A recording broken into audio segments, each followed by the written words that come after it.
আসসালামু আলাইকুম। আপনারা সবাই ভালো আছেন নাকি? আলহামদুলিল্লাহ। ঠিক আছে। দীর্ঘ 1 মাস পরে আবার আমরা সমবেত হয়েছি। আজকে সকাল থেকে আজকে বেশ আমার অফিসে তো একটা কাজ পড়ে গেছে জরুরি, যার কারণে এদিকে আমি বলছি ওটা শেষ করে নিই, ওটা শেষ করে নিয়ে কাজ করবো, ওটাও শেষ করতে পারলাম না। এখন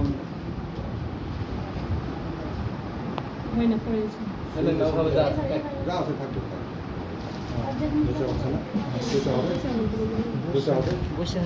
থাকেন। আচ্ছা, আজকে আমাদের অত্যন্ত সৌভাগ্য কপাল যে আমাদের মহোদয় সাথে পেয়েছি আর কি, যে সাথে সাথে তো পরিচয় আছেই। তো একটা স্কুলে গেছে, সবার স্কুলে যাওয়ার ভাগ্য জুটেনি মনে হয়, তো একটা স্কুলে গেছিল, পরিচয় করে এসছে, দেখে এসছে। এখন এই সাথে আমরা 2 মাস 3 বছর স্যার আমরা 4 মাস এখানে 2 মাস দুইবার এসছেন মনে হয়। 4 মাসে এই ডিভিশনে আসার এখানে 2বার এসছে। তো অত্যন্ত আমরা খুশি, এবং আজকে যে মিটিংয়ে পেয়েছি এই জন্য আরও আনন্দিত। তো আজকে আমরা এখান থেকে আজকে অনুষ্ঠান শুরু করবো। আমরা এখানে প্রথমে আমরা এখানে তো সবাই মুসলমান আছি, হিন্দু একটা ছিল নাই, আমরা কোরআন তেলাওয়াত শুরু করবো। আজকে কোরআন তেলাওয়াত করছেন মোহাম্মদ সাইফুল ইসলাম।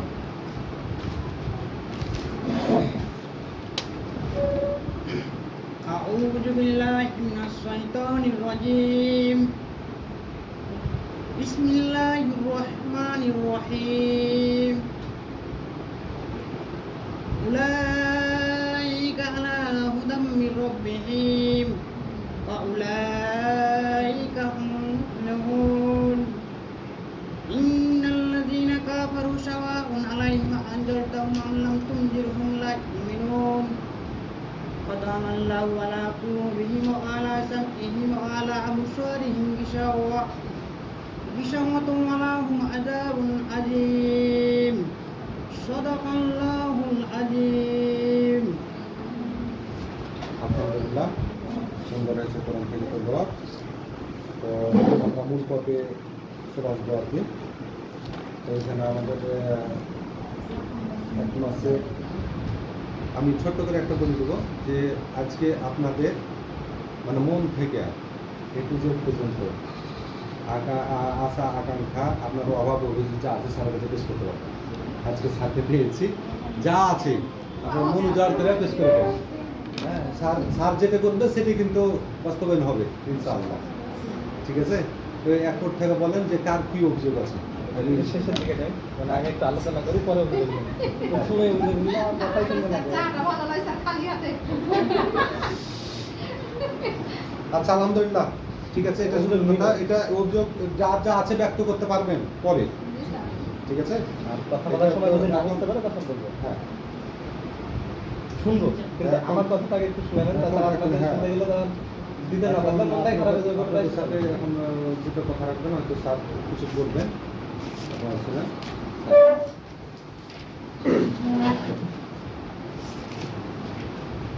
আসসালামু আলাইকুম। আশা করি এই গ্রীষ্মের সকালে আপনারা সবাই সুস্থ দেহে নাস্তা করে এখানে উপস্থিত হয়েছেন, এবং পরিবারের অনেক কাজ থাকা সত্ত্বেও খুব কষ্ট করে আর কি সন্তান বা পরিবারের গুরুত্বপূর্ণ ব্যক্তি সবাইকে রেখে এখানে 2টা ঘন্টা বা 3টা ঘন্টা সময় দেওয়ার মতো করে এসেছেন। এজন্য সকালবেলায় আপনাদের সকলকে আশা শিক্ষা কর্মসূচির পক্ষ থেকে আমি প্রাণ ঢালা অভিনন্দন এবং শুভেচ্ছা জানাচ্ছি। মহান আল্লাহর কৃতজ্ঞতা এবং শুকরিয়া জ্ঞাপন করছি। আমি নিজেও আপনাদের সামনে আসতে পেরেছি এবং খুবই ভালো লাগছে যে এরকম একটা পরিবেশে আপনাদের সামনে আসতে পেরেছি, আলহামদুলিল্লাহ। এরপরে আজকের এই আয়োজনের জন্য অত্র ব্রাঞ্চ অর্থাৎ বিনোদপুর ব্রাঞ্চের প্রিয় ম্যানেজার মহোদয় এবং আমার শিক্ষা কর্মসূচির শিক্ষা সুপারভাইজার এবিএম ভাই এবং আমাদের পিয়ন ভাই সহ যারাই এই আয়োজনে সহযোগিতা করেছেন এবং এই আয়োজনের সাথে ছিলেন, প্রথমে তাদেরকে আন্তরিক মোবারকবাদ এবং ধন্যবাদ জানাচ্ছি। আজকে মূলত আমি আপনাদের কাছে এসেছি সঞ্জীবনী প্রশিক্ষণ দেওয়ার জন্য। সঞ্জীবনী প্রশিক্ষণটা হচ্ছে সাধারণত আমাদের আশা শিক্ষা কর্মসূচিতে প্রত্যেক বছরে একজন শিক্ষা সেবিকা 3টা প্রশিক্ষণ পায়। যে 3টা প্রশিক্ষণ দেওয়া হয় প্রাথমিক বিদ্যালয়ের শিক্ষক বা প্রাথমিক বিদ্যালয়ের প্রধান শিক্ষককে ট্রেনিং দেন বা প্রশিক্ষণ দেন এই মানের প্রশিক্ষক দিয়ে। আর আমরা অর্থাৎ আশার এডুকেশন অফিসারগণ যখন মাসিক সেবিকা সভায় আসেন, চেষ্টা করা হয় সারা বছরে অন্তত পক্ষে একবার এরকম একটা সঞ্জীবনী প্রশিক্ষণের আয়োজন করা, যার মাধ্যমে সঞ্জীবন মানে কি, একটা জায়গায় প্রাণ আগে ছিল, ঠিক আছে, কিন্তু দীর্ঘদিন যাবৎ সে জায়গায় প্রাণের কোনো ছোঁয়া বা বলা যায় যে সঠিক পরিচর্যা না থাকায় একটু ঝিমিয়ে পড়েছে। পুনরায় তাতে কিছু পরিচর্যা করার কারণে তার ভেতরে যে প্রাণের সঞ্চার হয় সেটাকে বলে সঞ্জীবন। আগেও জীবন ছিল কিন্তু এটা সঞ্জীবন হলো, মানে আপনারা আগে থেকে সেদিকে আছেন, আগে থেকে অনেক প্রশিক্ষণ পেয়েছেন, কিন্তু আমরা হয়তো কেন্দ্র থেকে সরাসরি যে নির্দেশনাটা পাচ্ছি, যেহেতু আমাদের বছরে 2বার সরাসরি কেন্দ্রীয় ম্যানেজার, এডুকেশন ম্যানেজার এবং বলা যায় আমাদের প্রেসিডেন্ট স্যারের সাথে, আমাদের সিনিয়র অ্যাডভাইজার স্যারদের সাথে দেখা হয়, তাদের সাথে সরাসরি মুলাকাতের সৌভাগ্য ঘটে। তো দেখা যায় কেন্দ্রীয় নির্দেশনা সারা বছরের জন্য বা 6 মাসের জন্য যেটা, সেটা হয়তো আপনাদের কাছে পৌঁছে দেওয়ার সৌভাগ্য ঘটে আমাদের। তো এই কাজটা করি আমরা সঞ্জীবনী প্রশিক্ষণ। আজকে কি করব আমি? আজকে আপনাদের সাথে প্রায় ঘন্টা দেড়েক, কমপক্ষে তো 1 ঘন্টা সময় কাটিয়ে কয়েক ধরনের কথা বলবো। প্রথম ধরনের কথা হবে আশা সম্পর্কিত, অর্থাৎ আশা কি, খুব বিস্তারিত না, অল্প স্বল্প করে আশা কি জিনিস, আশা শিক্ষা কর্মসূচি কি জিনিস। দ্বিতীয় সেক্টরে অর্থাৎ দ্বিতীয় ধাপে আমি মূলত বলার চেষ্টা করব আশা শিক্ষা কর্মসূচির কি সুযোগ, কি সুবিধা, বা আপনারা এই জায়গায় কি পাচ্ছেন, পাওয়া সম্ভাবনা আছে, আর কি পাচ্ছেন না বা অসুবিধা। তৃতীয় ধাপে বলার চেষ্টা করব আপনি আপনার শিক্ষাগত যোগ্যতা অনুযায়ী হোক অথবা আপনি আপনার পেশাদারিত্বের ক্ষেত্রে আপনি আপনার কেন্দ্রগুলোকে আরো ভালো করতে কি শিক্ষণ কৌশল বা উপায় অবলম্বন করবেন, পদ্ধতি অবলম্বন করবেন, এবং কিভাবে শিক্ষার্থীদের আরো বেশি শিখন ফল অর্জন করা সম্ভব হয়। ঠিক আছে, শিখন ফল এই শব্দটা কি কেউ শুনেছেন এর আগে? কি জিনিস শিখন ফল? গাছের ফল?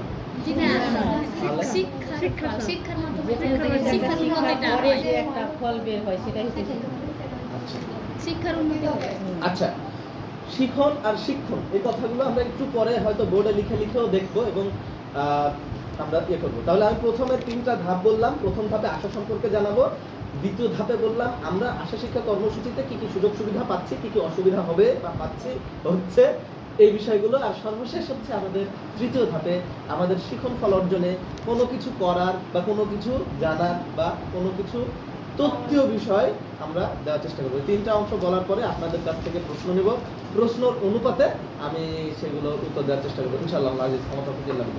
আচ্ছা, আপনারা যদি সবাই খাতা কলম পেয়ে থাকেন, আমার অনুরোধ থাকবে আপনারা দয়া করে খাতা কলম সামনে রাখবেন, এবং আমি আপনাদের কাছে খুব আশা নিয়ে যেহেতু আসছি, আপনারা অনেক কষ্ট করে আসছেন, তো আশা থাকবে যে কোনো কথা যদি মনে হয় লিখে রাখার মতো গুরুত্বপূর্ণ লিখে রাখবেন। কখনো কোনো কথা মনে যদি হয় যে স্যার এটা ভুল করে ফেলেছে, অবশ্যই আমাকে জানাবেন। ইনস্ট্যান্ট না বলতে পারলেও একটু লিখে রাখবেন, পরে একটু জানাবেন, মানুষের ভুল হয়। এবং সবাই আমরা সবসময় চেষ্টা করবো নিজেরা শেখার। আপনাদের কাছ থেকে হয়তো আমি আজকে কিছু শিখবো, আপনি হয়তো আমাদের কাছ থেকে শিখবেন। এই পুরো আলোচনা মূলত হবে, একটা হচ্ছে শেখার, আর একটা হচ্ছে কিভাবে শেখাবো সেটা শেখার।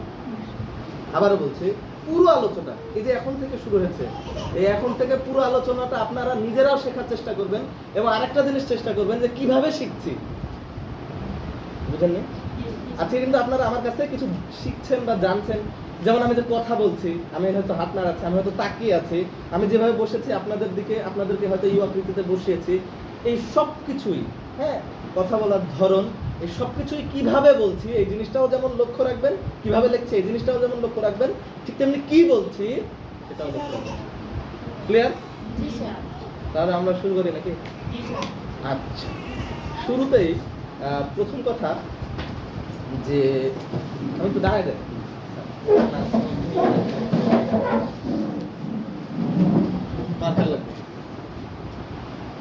আচ্ছা, আশা মূলত অ্যাসোসিয়েশন অফ সোশ্যাল অ্যাডভান্সমেন্ট নামে একটা এনজিও প্রথম চালু হয় 1978 সালে। হ্যাঁ, অ্যাসোসিয়েশন অফ সোশ্যাল অ্যাডভান্সমেন্ট, মানে সমাজের অগ্রগতি করতে চাই। এর কাজ ছিল হচ্ছে,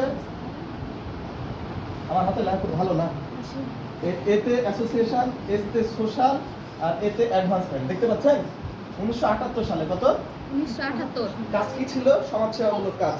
মানুষের বলা যায় যে যে জায়গায় ঘর ছিল না ঘর দেওয়া, স্বাস্থ্য সেবা কর্মসূচি দেওয়া, এই পুরোটা কর্মসূচি 1978 সালে ছিল। মানে বলা যায় যে ডোনেশন থেকে পাওয়া বা একটা জায়গা থেকে বরাদ্দ নিয়ে সেই জায়গা থেকে ওই বরাদ্দ অনুযায়ী মানুষের কাছে সেবা পৌঁছে দেওয়া। কত সালে? 1978 সালে। জি, আচ্ছা, যারা সামনে আছে তারা হালকা একটু পিছনে বসে, পেছন থেকে দেখতে পাচ্ছেন না। উচিত ছিল বসানোর ক্ষেত্রে মাথা নিচু দিনে। আপনারা দুজন একটু উঠে যান প্লিজ, ওই যে পেছন থেকে দুইজন একটু মাথা নিচুতে আপনারা সামনে এসে বসেন, ওঠেন, খাতা কলম নিয়ে উঠে যান, তাড়াতাড়ি তাড়াতাড়ি। চেয়ারটাই নিচু, ওই নিচু চেয়ারগুলো সামনে দেন, নিচু চেয়ারগুলো সামনে দেন, এই যে সামনে দেন, নিচু চেয়ারগুলো সামনে দেন, কাঠের চেয়ারগুলো সামনে দেন, কারণ ওনারা দেখতে পাচ্ছেন না, প্লিজ। আচ্ছা, অ্যাসোসিয়েশন অফ সোশ্যাল অ্যাডভান্সমেন্ট প্রথম দিকে এইভাবে ছিল, পরবর্তীতে এর বাংলাটা দেখা হতো আশা। আশাটা এমনই বেশি প্রচার লাভ করলো যে পরবর্তীতে অ্যাসোসিয়েশন অফ সোশ্যাল অ্যাডভান্সমেন্ট বলা প্রয়োজন পড়ে না, এখন আশাটাই বেশি প্রান্ত, মানে আশাতেই চলে। এই কথাটা তো বেশি দরকার হয় না। 1990 সালে যখন বলা যায় যে বাংলাদেশে একটা রাজনৈতিক পট পরিবর্তন হচ্ছিল, আমার কথা শুনতে পাচ্ছেন? এটা আমার কথা শুনে না বুঝতে পারলে আমাকে বলবেন প্লিজ, ঠিক আছে? কি বুঝতে পারছেন না বলেন? হ্যাঁ,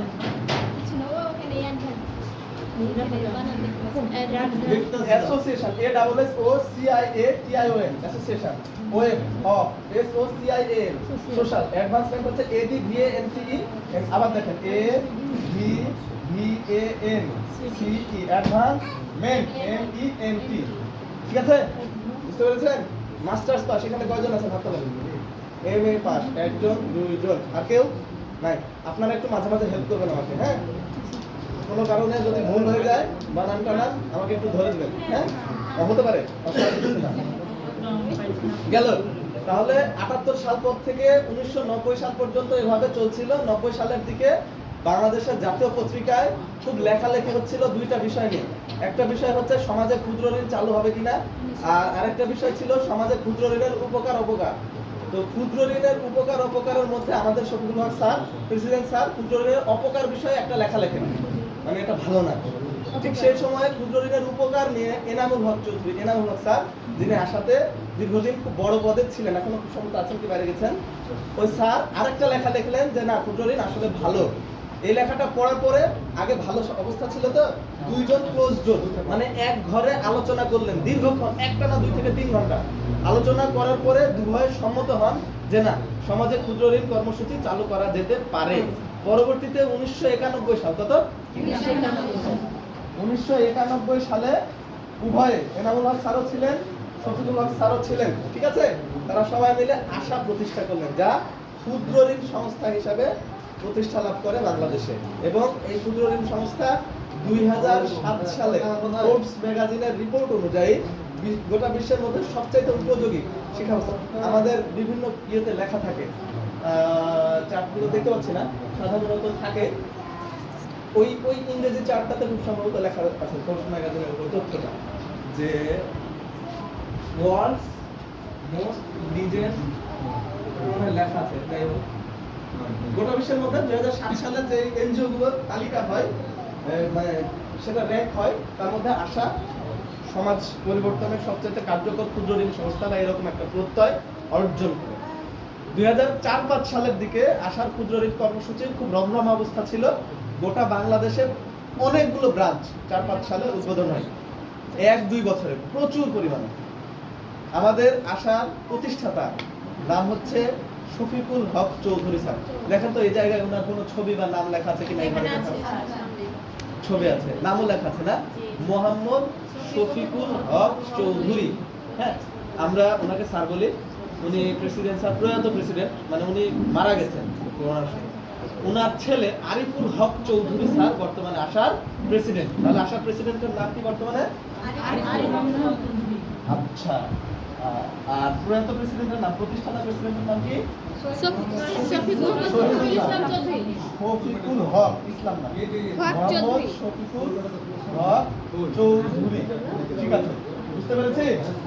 আচ্ছা, এরপরে চলে আসলো 2004-05 পর্যন্ত আসছে। 2011 সাল মনে রাখবেন, 1991, 1978, 2011। এরপরে আসার একটা সারা বছরের লভ্যাংশ হয়। আমার কথা শোনেন প্লিজ, যদি না দেখতে পারেন বলবেন। সারা বছরের যেই ক্ষুদ্র ঋণ কর্মসূচি থেকে আয়, সেই আয়ের লভ্যাংশ মানে আয়ের একটা লাভ হয়, তাই না? লাভগুলো জমা হয়। যেমন ধরেন আমি আমার মুদিখানার দোকান হোক, ব্যবসা প্রতিষ্ঠানের দোকান হোক, আমি 100 টাকার যদি পণ্য বিক্রি করি, 100 টাকায় কি লাভ হয়? 10 টাকা বা 5 টাকা বা 20 টাকা লাভ হয়। তো এই লাভটা জমা করা হয়। তো সারা বছরে ইসলামে একটা বিধান আছে যে নিজের আয় একটা নির্দিষ্ট পরিমাণ পর্যন্ত হলে, সারা বছর থাকলে, ব্যবসা থাকলে আমাকে 1 বছর পরে কিছু পরিমাণ টাকা ডোনেট করতে হবে, দান করতে হবে, নির্দিষ্ট খাতে দিতে হবে। এটা ইসলামের একটা বিধান। তো আমাদের রাষ্ট্রেরও কিছু বিধান আছে যে নির্দিষ্ট পরিমাণ লভ্যাংশ আমাদের সমাজ সেবামূলক কাজে ব্যয় করতে হবে। এটাকে বলে CSR, কর্পোরেট সোশ্যাল রেসপন্সিবিলিটি। ঠিক আছে, কর্পোরেট সোশ্যাল রেসপন্সিবিলিটি।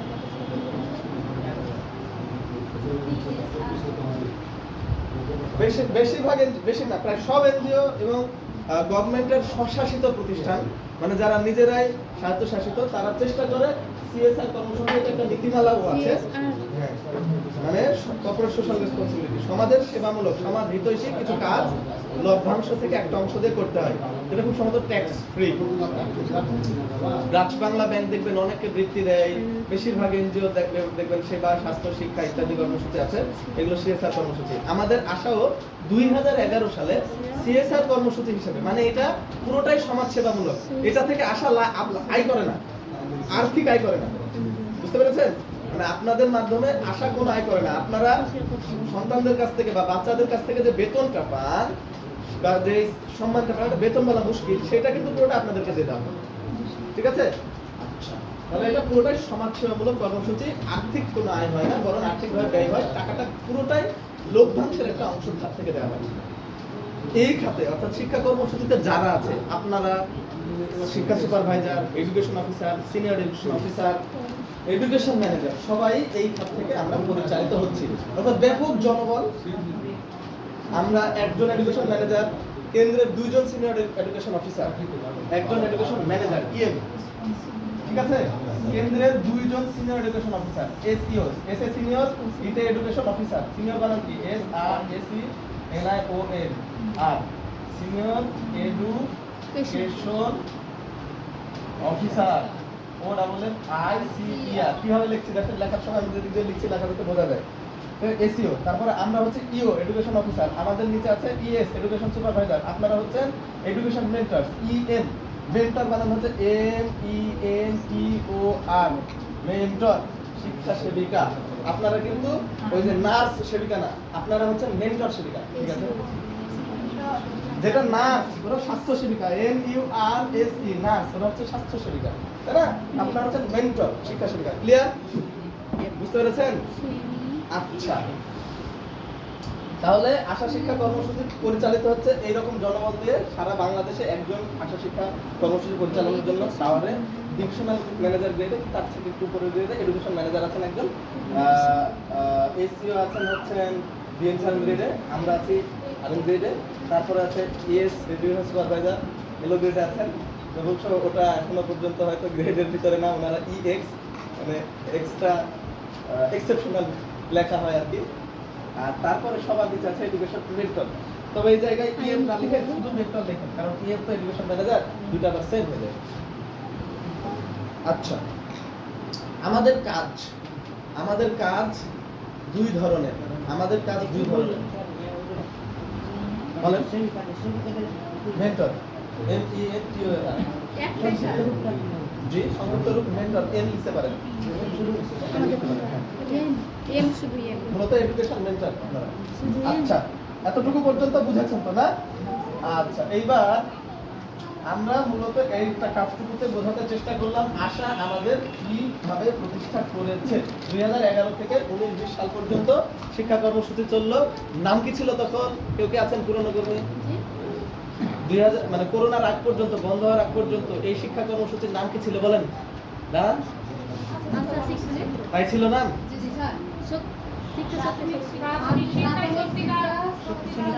জি, PESP, প্রাইমারি এডুকেশন, এটা সংক্ষেপে লিখলাম, এডুকেশন স্ট্রেংথেনিং প্রোগ্রাম, শক্তিশালীকরণ কর্মসূচি।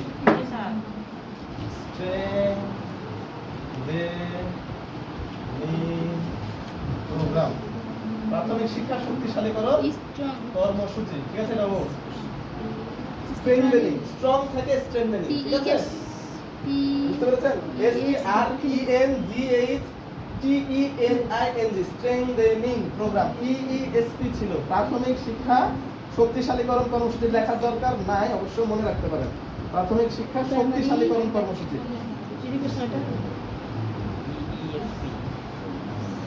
PRIMARY,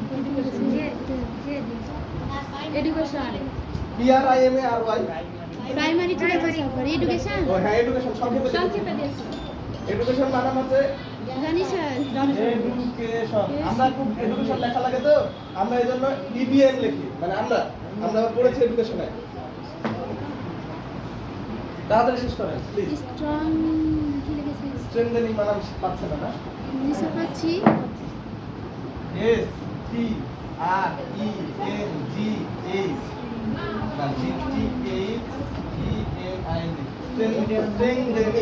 আপনাদের সিলেবলে চাপ দেওয়া হয়েছে না? শব্দাংশ ভেঙে ভেঙে পড়া, অক্ষর ভেঙে ভেঙে পড়া। স্ট্রেংথেনিং,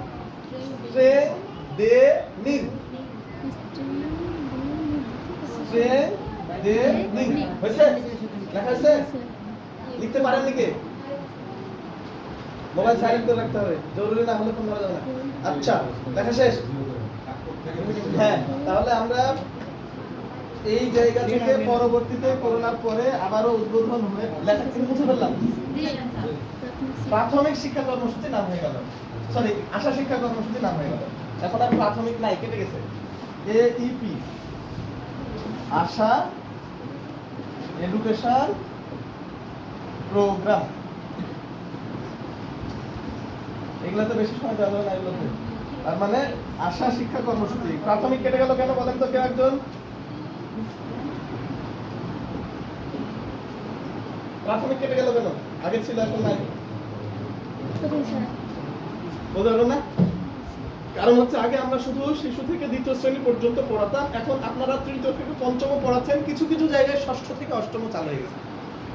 এবং আমাদের প্রেসিডেন্ট স্যারের ইচ্ছা আছে, বর্তমান প্রেসিডেন্ট আলহামদুলিল্লাহ চৌধুরী স্যার, আমরা উচ্চ মাধ্যমিক অর্থাৎ একাদশ দ্বাদশ শ্রেণী পর্যন্ত আগাবো, ঠিক আছে? বর্তমানে ষষ্ঠ থেকে অষ্টম শ্রেণী পর্যন্ত আছে। খুব সম্ভবত আগামী বছরে বা তার পরের বছরে 2025 সালের পরে আমরা নবম দশম শ্রেণীতে ঢুকে যাব, এবং তারও পরে হয়তো আমরা একাদশ দ্বাদশ শ্রেণীতে। এটা শেষ? আচ্ছা, এইবার আপনাদের মধ্য থেকে কেউ একজন প্লিজ আশা এডুকেশন প্রোগ্রাম, আশা শিক্ষা কর্মসূচির বর্তমান লক্ষ্য আর উদ্দেশ্য বলেন। লক্ষ্য কয়টা আপনাদেরকে আমি পড়তে দিয়েছিলাম? একজন হাত তুলে বলেন। লক্ষ্য একটা, উদ্দেশ্য কয়টা? চারটা। গুড। আচ্ছা, লক্ষ্য কে বলতে পারবেন? হাত তুলে বলেন। দাঁড়ান, দ্রুত বলেন বলেন বলেন, দ্রুত বলেন। হ্যাঁ, সবাই জানাচ্ছেন, তিনজন একসাথে বলেন দেখি পারেন কিনা। দাঁড়ান, তিনজনই দাঁড়ান, তিনজনই দাঁড়ান। প্রাথমিক ও মাধ্যমিক শিক্ষার মান উন্নয়ন ও শিক্ষা ব্যবস্থাকে শক্তিশালী করা। গুড, ঠিক বলেছে? জি স্যার। গুড, বসেন। আচ্ছা, প্রাথমিক ও মাধ্যমিক শিক্ষার মান উন্নয়ন এবং শিক্ষা ব্যবস্থাকে শক্তিশালী করা। আচ্ছা, গুড, ঠিক আছে। তাহলে দুইটা কিওয়ার্ড পেলেন। কিওয়ার্ড মানে মূল কথা। একটা হচ্ছে কি মান উন্নয়ন, জি স্যার, মান উন্নয়ন। আরেকটা কি শক্তিশালী করা। আচ্ছা, শক্তিশালী কিভাবে করা যেতে পারে? ধরেন একটা মানুষ দুর্বল, জি স্যার, হ্যাঁ, তাকে কিভাবে শক্তিশালী করবেন? তাকে হয়তো ওষুধ খাইয়ে বা তার আশপাশে আরেকজনকে সহায়তাকারী দিয়ে। বয়স্ক মানুষ হাঁটতে পারছে না, তাহলে একটা লাঠি নিচ্ছে, জি স্যার, তাই না? গুড। তো আমাদের শিক্ষা ব্যবস্থাটা মূলত আনুষ্ঠানিক, উপানুষ্ঠানিক, অনানুষ্ঠানিক 3 ধরনের ধাপে বিভক্ত। তো আনুষ্ঠানিক শিক্ষা ব্যবস্থাকে শক্তিশালী করতে উপানুষ্ঠানিক শিক্ষা ব্যবস্থা ব্যবহার হয়। আমি কিন্তু হুট করে 2-3টা কথা বলে ফেলেছি। একটা হচ্ছে আনুষ্ঠানিক, উপানুষ্ঠানিক। এটা এর আগে কেউ শুনেছেন? জি স্যার। ওকে, ডান। তাহলে শুনেছেন, ব্যাখ্যা করলাম না। আচ্ছা, যারা একদম নতুন তাদেরকে এক কথায় বলে ফেলি যে আনুষ্ঠানিক শিক্ষা হচ্ছে আমরা বিদ্যালয়ে যেইভাবে শিখি সেটা হচ্ছে আনুষ্ঠানিক শিক্ষা। উপানুষ্ঠানিক শিক্ষা হচ্ছে বিদ্যালয়ের মতো করে একটু ফ্লেক্সিবল, নমনীয়, একটু চাহিদা ভিত্তিক, কিন্তু পুরোপুরি কঠোর নিয়ম ভিত্তিক না, চাহিদা ভিত্তিক, বরং বিদ্যালয়ের শিক্ষা ব্যবস্থাটাকে, শিক্ষা কার্যক্রমটাকে পরিপূর্ণ করার জন্য যেই ব্যবস্থাটা সেটাকে বলে উপানুষ্ঠানিক শিক্ষা ব্যবস্থা, যেমন আমাদের শিক্ষা ব্যবস্থাটা। আর আরেকটা আছে অনানুষ্ঠানিক, যেটা কোনো আনুষ্ঠানিক ব্যাপার ট্যাপার থাকে না, অটোমেটিক্যালি রাস্তাঘাটে চলতে ফিরতে উঠতে বসতে একজনের দেখে আরেকজনের দেখে শিখে যাবে। যেমন আজকে অনেকে ওড়না পড়া শিখেছেন নিজে নিজে, ভাত খাওয়া শিখেছেন ডান হাত দিয়ে নিজে নিজে, কথা বলার সময় চাপায়ের আঞ্চলিক ভাষায় কথা বলা শিখেছেন কিভাবে নিজে নিজে। অনানুষ্ঠানিক শিক্ষা, থুতু ফেলার সময় মাথা নিচু করে থুতু করে ফেলেন না, কেউ শিখে দিতে নিজে নিজে। এইগুলো হচ্ছে অনানুষ্ঠানিক শিক্ষা ব্যবস্থা। আনুষ্ঠানিক শিক্ষা ব্যবস্থা হচ্ছে বিদ্যালয়ে যাচ্ছেন, জানুয়ারি মাসে ভর্তি হতে হবে, ডিসেম্বর মাসে ক্লোজ, তারপরে পরীক্ষা দিতে হবে, পরীক্ষা দিলে পাস, যদি নিয়ম মাফিক কাজ না করেন তাহলে শাস্তি। তাহলে হলো কি আনুষ্ঠানিক শিক্ষা ব্যবস্থা। উপানুষ্ঠানিক শিক্ষা ব্যবস্থা হলো, উপানুষ্ঠানিক শিক্ষা ব্যবস্থা বহু ধরন। আমি আমার নিজের পরিচয় দিতে ভুলে গেছি। আমি মূলত লেখাপড়া করেছি ঢাকা বিশ্ববিদ্যালয়ে এডুকেশনে অনার্স, বিএড আর মাস্টার্স করেছি উপানুষ্ঠানিক ও অব্যাহত শিক্ষা বিভাগে, মানে উপানুষ্ঠানিক ও অব্যাহত শিক্ষা বিভাগে। মানে আমার মাস্টার্সের পড়াশোনা ছিল উপানুষ্ঠানিক শিক্ষা ব্যবস্থাটা নিয়ে। তো উপানুষ্ঠানিক শিক্ষার অনেক ধরন আছে।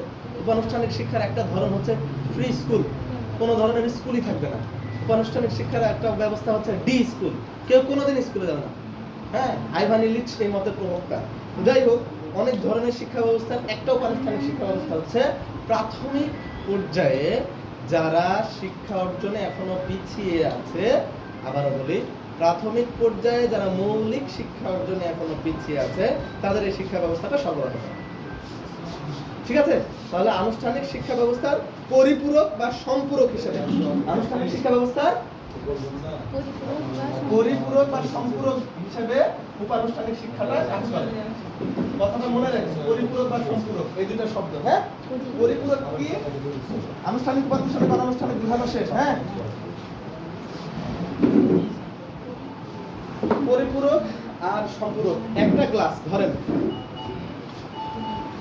এটা কি অর্ধেক, অনেকখানি ফাঁকা আছে, ঠিক আছে? বাকিটুকু যদি আমি স্যাভলন দিয়ে ঢেলে দেই এটা হবে সম্পূর্ণ, তাই না? তাহলে এই কাজটা করে উপানুষ্ঠানিক শিক্ষায়। বিদ্যালয়ে গেল, আনুষ্ঠানিক শিক্ষা লাভ করার চেষ্টা করলো, কিন্তু কিছুটা এখনো গ্যাপ থেকে গেছে, তাহলে ওই জিনিসটা ওই সম্পূরক করার কাজটা করবে উপানুষ্ঠানিক শিক্ষা। ঠিক আছে? পরিপূরক, ধরেন বাই এনি চান্স এসিআই এর স্যাভলনটা আমাদের কাছে নাই, কিন্তু এখন লাগবে আরেকটু, কিন্তু আছে ডেটল। ঠিক আছে? মানে কিন্তু প্রয়োজনটা পূরণ হবে পরিপূরক হিসেবে, মানে এই জায়গাটা যতটুকু পূর্ণ করতে যা দরকার সেটা হুবহু স্যাভলন হলো না, কিন্তু এই মানেরই আরেকটা জিনিস হলো, সেটা দিয়ে আমি পূর্ণ করতে পারবো।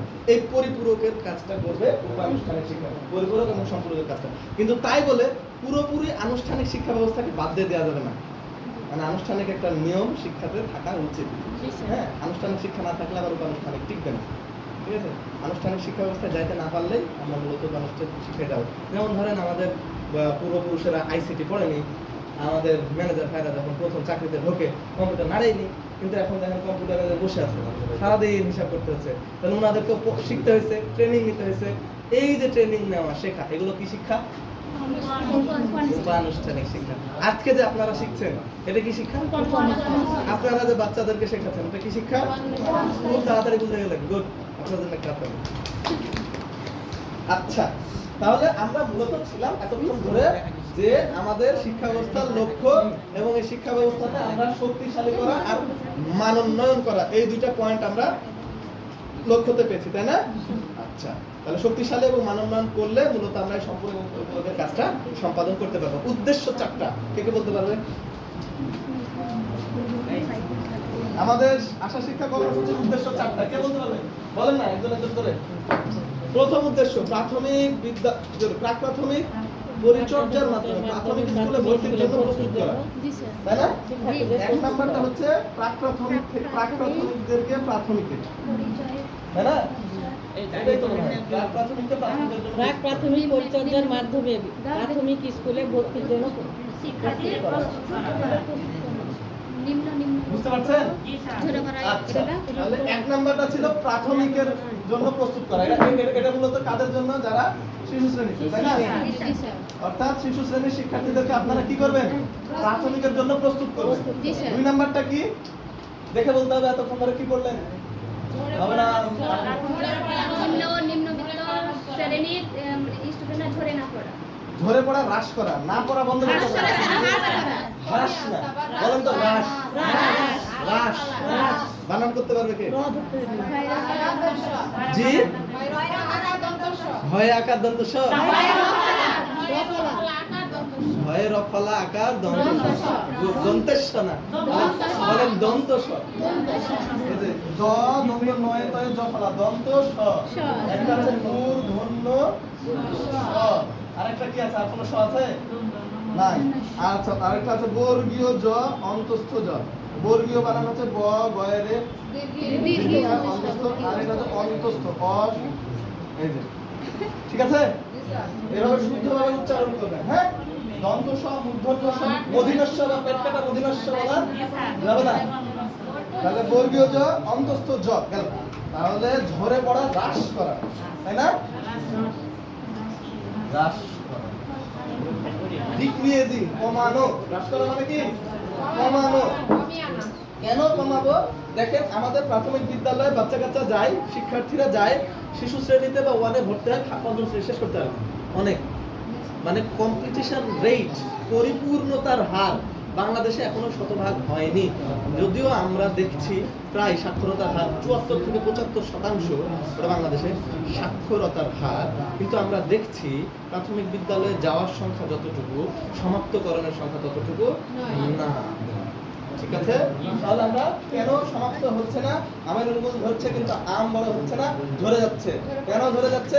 বৃষ্টি হচ্ছে না, সার দিচ্ছে না, তাই না? এই তো ঝরে পড়ার কারণ কি? ওই কারণগুলো মিটিগেট করা, প্রশমন করা, কমানো। মিটিগেট করা, প্রশমন করা বা কমানোর কাজটা আপনারা করবেন, যে কাজে ঝরে পড়ে। ঠিক আছে, তাহলে ঝরে পড়া হ্রাস করতে আপনাদের সচেষ্ট হতে হবে, ঝরে পড়ার কারণগুলো কমাতে হবে। 3 নাম্বার উদ্দেশ্য, ঝরে পড়ার কারণ কি কি ওটা আরেকটু বলে শুনে নেই আপনাদের কাছে। কেন ঝরে পড়ে? না, এটা তো আপনার মন থেকে বলতে হবে, এটা তো লেখা নাই। কেন ঝরে পড়ে বলেন না? সচেতনতার অভাব। ঠিক আছে, সচেতনতার অভাব। আমার বাড়িতে বাপ মাই কাজ করে না, ছেলেকে কাজ করতে হয়।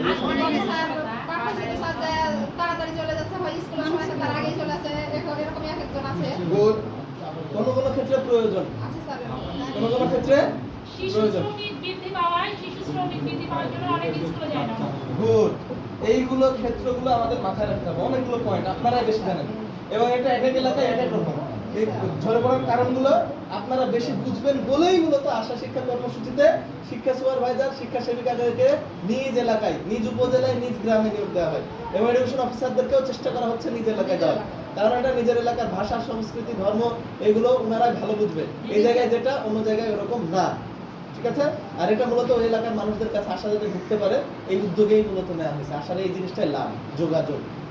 যেখানে ঋণ দান কর্মসূচির কারণে যারা কখনো ঋণ নিত না, উচ্চ শ্রেণী হোক বা অন্য শ্রেণীর ঋণ হোক, তাদের কাছে হয়তো আমাদের যাওয়ার সুযোগ কম ছিল, কিন্তু এই কর্মসূচির মাধ্যমে সমাজসেবার পাশাপাশি আশা কিন্তু যেতে পারছে কিছু গণ্যমান্য ব্যক্তির কাছে, চেয়ারম্যান, প্রাথমিকের টিচার, তারপরে হচ্ছে এমন অভিভাবক, যে অভিভাবকের সন্তান হয়তো অভিভাবকের ঋণ নেয়নি, কিন্তু দেখা যাচ্ছে যে ওই সন্তানটা এই কেন্দ্রের পাশাপাশি পড়ার কারণে আশা সম্পর্কে যাচ্ছে। এইটাই হচ্ছে আশা লাভ। ঠিক আছে, ধরে পড়ার ব্যাপারটা গেল। 3 নাম্বার উদ্দেশ্য কি? মধ্যবিত্ত পরিবারের সন্তানদের বিদ্যালয়ের পাঠ আয়ত্তে সহায়তা করা। হ্যাঁ, আয়ত্তে সহায়তা করতে করা বলতে আপনি যে পাঠটা বিদ্যালয়ে দিচ্ছেন আমাদের শিক্ষা প্রতিষ্ঠানসমূহে, সেই পাঠগুলো দেখা যাচ্ছে যে কোনো কারণবশত তারা সম্পূর্ণ করতে পারছে না। যারা পারছে না কিন্তু আগ্রহ আছে, তাদেরকে আমরা সহায়তা করি, রিভিশন দিয়ে দেওয়া, একটু বুঝিয়ে দেওয়া। 4 নাম্বার সুযোগ সৃষ্টি সবার জন্য গুণগত শিক্ষার সুযোগ সৃষ্টি ও সবার জন্য তা উন্মুক্ত করা। গুণগত শিক্ষার সুযোগ সৃষ্টি ও উন্মুক্ত করা। জি, সৃষ্টি ও সবার জন্য উন্মুক্ত।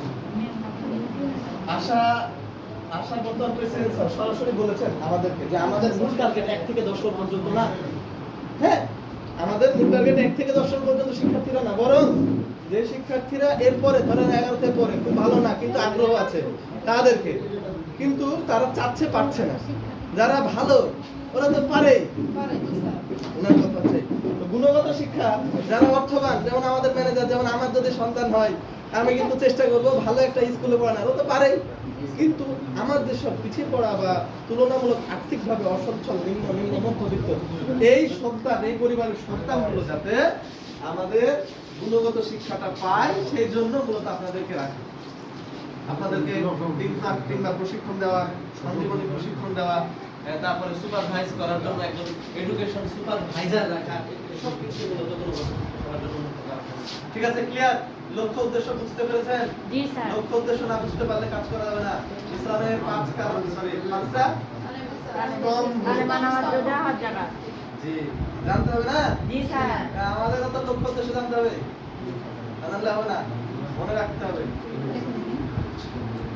গেল। আমরা এতক্ষণ পর্যন্ত মূলত আশা এবং আশা শিক্ষা কর্মসূচি সম্পর্কে জানালাম আপনাদের। এখন আমরা চলে যাব আশা শিক্ষা কর্মসূচিতে আপনাদের সুযোগ সুবিধা এই সংক্রান্ত। হ্যাঁ, ঠিক আছে। আশা শিক্ষা কর্মসূচিতে আপনারা, আমরা যারাই আছি, ঠিক আছে, আমরা সবাই 2 ধরনের নৌকাতে পা দিয়ে থাকি। একটা হচ্ছে আমাদের একাডেমিক কাজ, অর্থাৎ আমরা যে শিক্ষা কাজ করছি এই শিক্ষা সংক্রান্ত কাজ।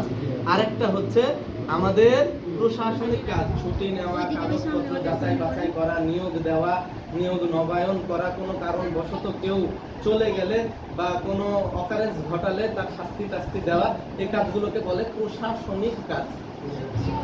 ঠিক আছে, আমাদের আমি আপনি একদম শিক্ষা নিচ থেকে উপর পর্যন্ত লিপি ম্যাডামের ওখানে করেন তাহলে হবে। সবার 2 ধরনের কাজ, একটা হচ্ছে একাডেমিক আর একটা কি প্রশাসনিক। বিশ্ববিদ্যালয়গুলোতে দেখবেন 2টা প্রভিসি থাকে, একটা হচ্ছে একাডেমিক প্রভিসি আর একটা প্রশাসনিক প্রভিসি। প্রশাসনিক প্রভিসি ছুটি মুটি দেওয়া, নিয়োগ, ইত্যাদি। একাডেমিক প্রভিসি দেখা যাচ্ছে যে উন্নয়ন, পদোন্নয়ন, তারপরে পরীক্ষা ইত্যাদি ইত্যাদি বিষয়গুলো দেখেন। আপনাদের মূলত একাডেমিক কাজ হচ্ছে কিভাবে পড়াবেন, শিক্ষণ, তাই না? শিক্ষণ আর শিক্ষণ। একটা ক্ষীয়, তালব্যশয়ে রস্বীকার ক্ষীয়, এটাকে যুক্তক্ষর, এটাকে কি বলে? এটাকে কি বলে? ক্ষীয়। এটাকে কি কখনো জানতেন? এটা হচ্ছে ক্ষীয়, ক্ষীয়মান, বর্ধিষ্ণু বা বর্ধমান আর ক্ষীয়মান।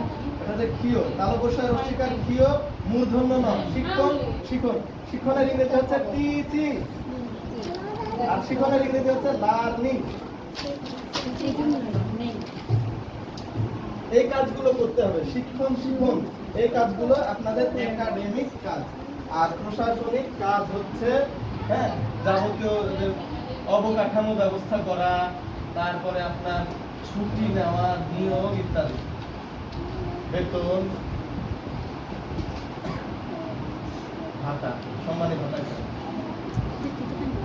ঠিক আছে, এই কাজগুলো দেখার জন্য এডুকেশন মেন্টরস বা সেবিকাদের জন্য ইএস এবং বিএম এবং আরএম, সর্বোচ্চ হিসেবে আরএম রিজিওনাল ম্যানেজার, রাইট?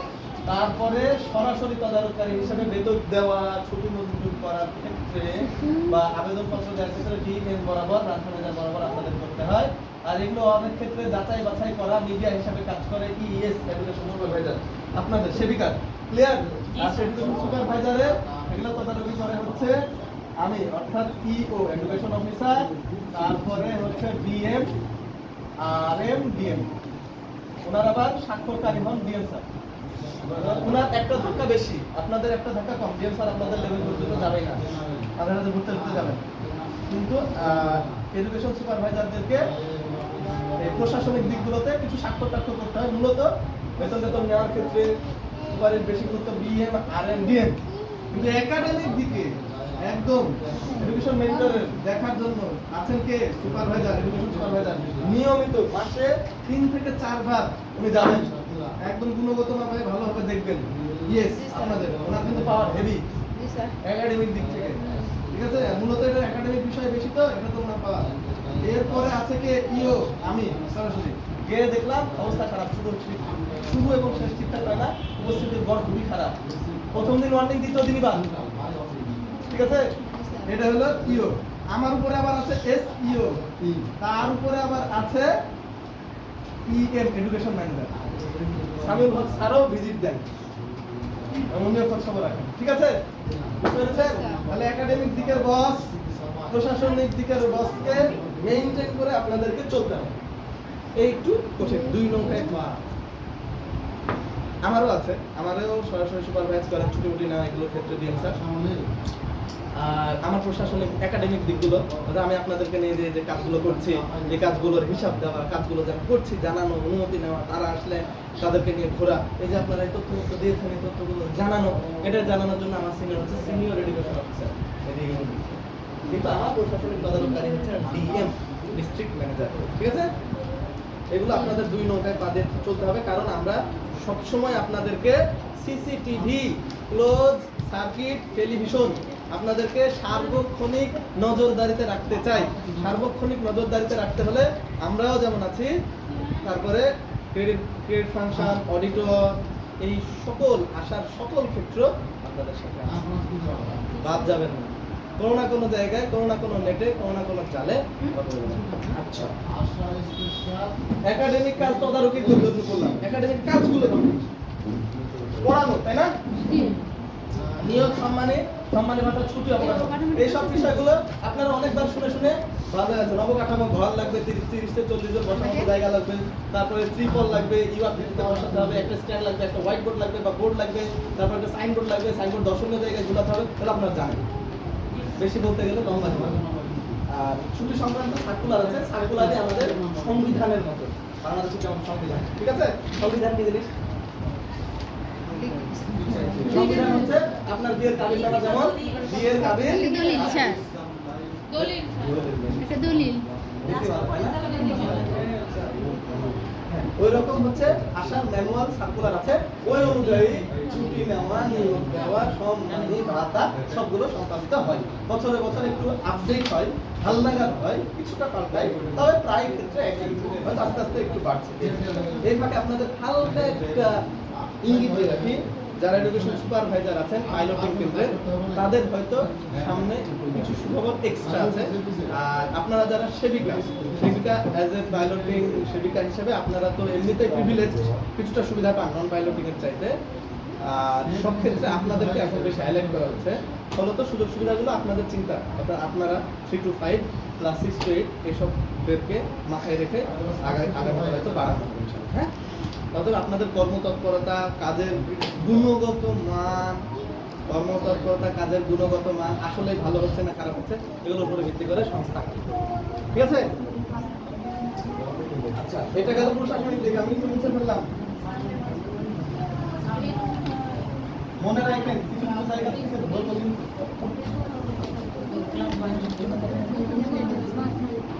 পড়ানো, হ্যাঁ, পড়ানোর বিষয়টা চলে আসি। পড়ানো এই বিষয়টা কি, কেমন লাগে আপনাদের, কিভাবে পড়াতে হয় বলেন দেখি?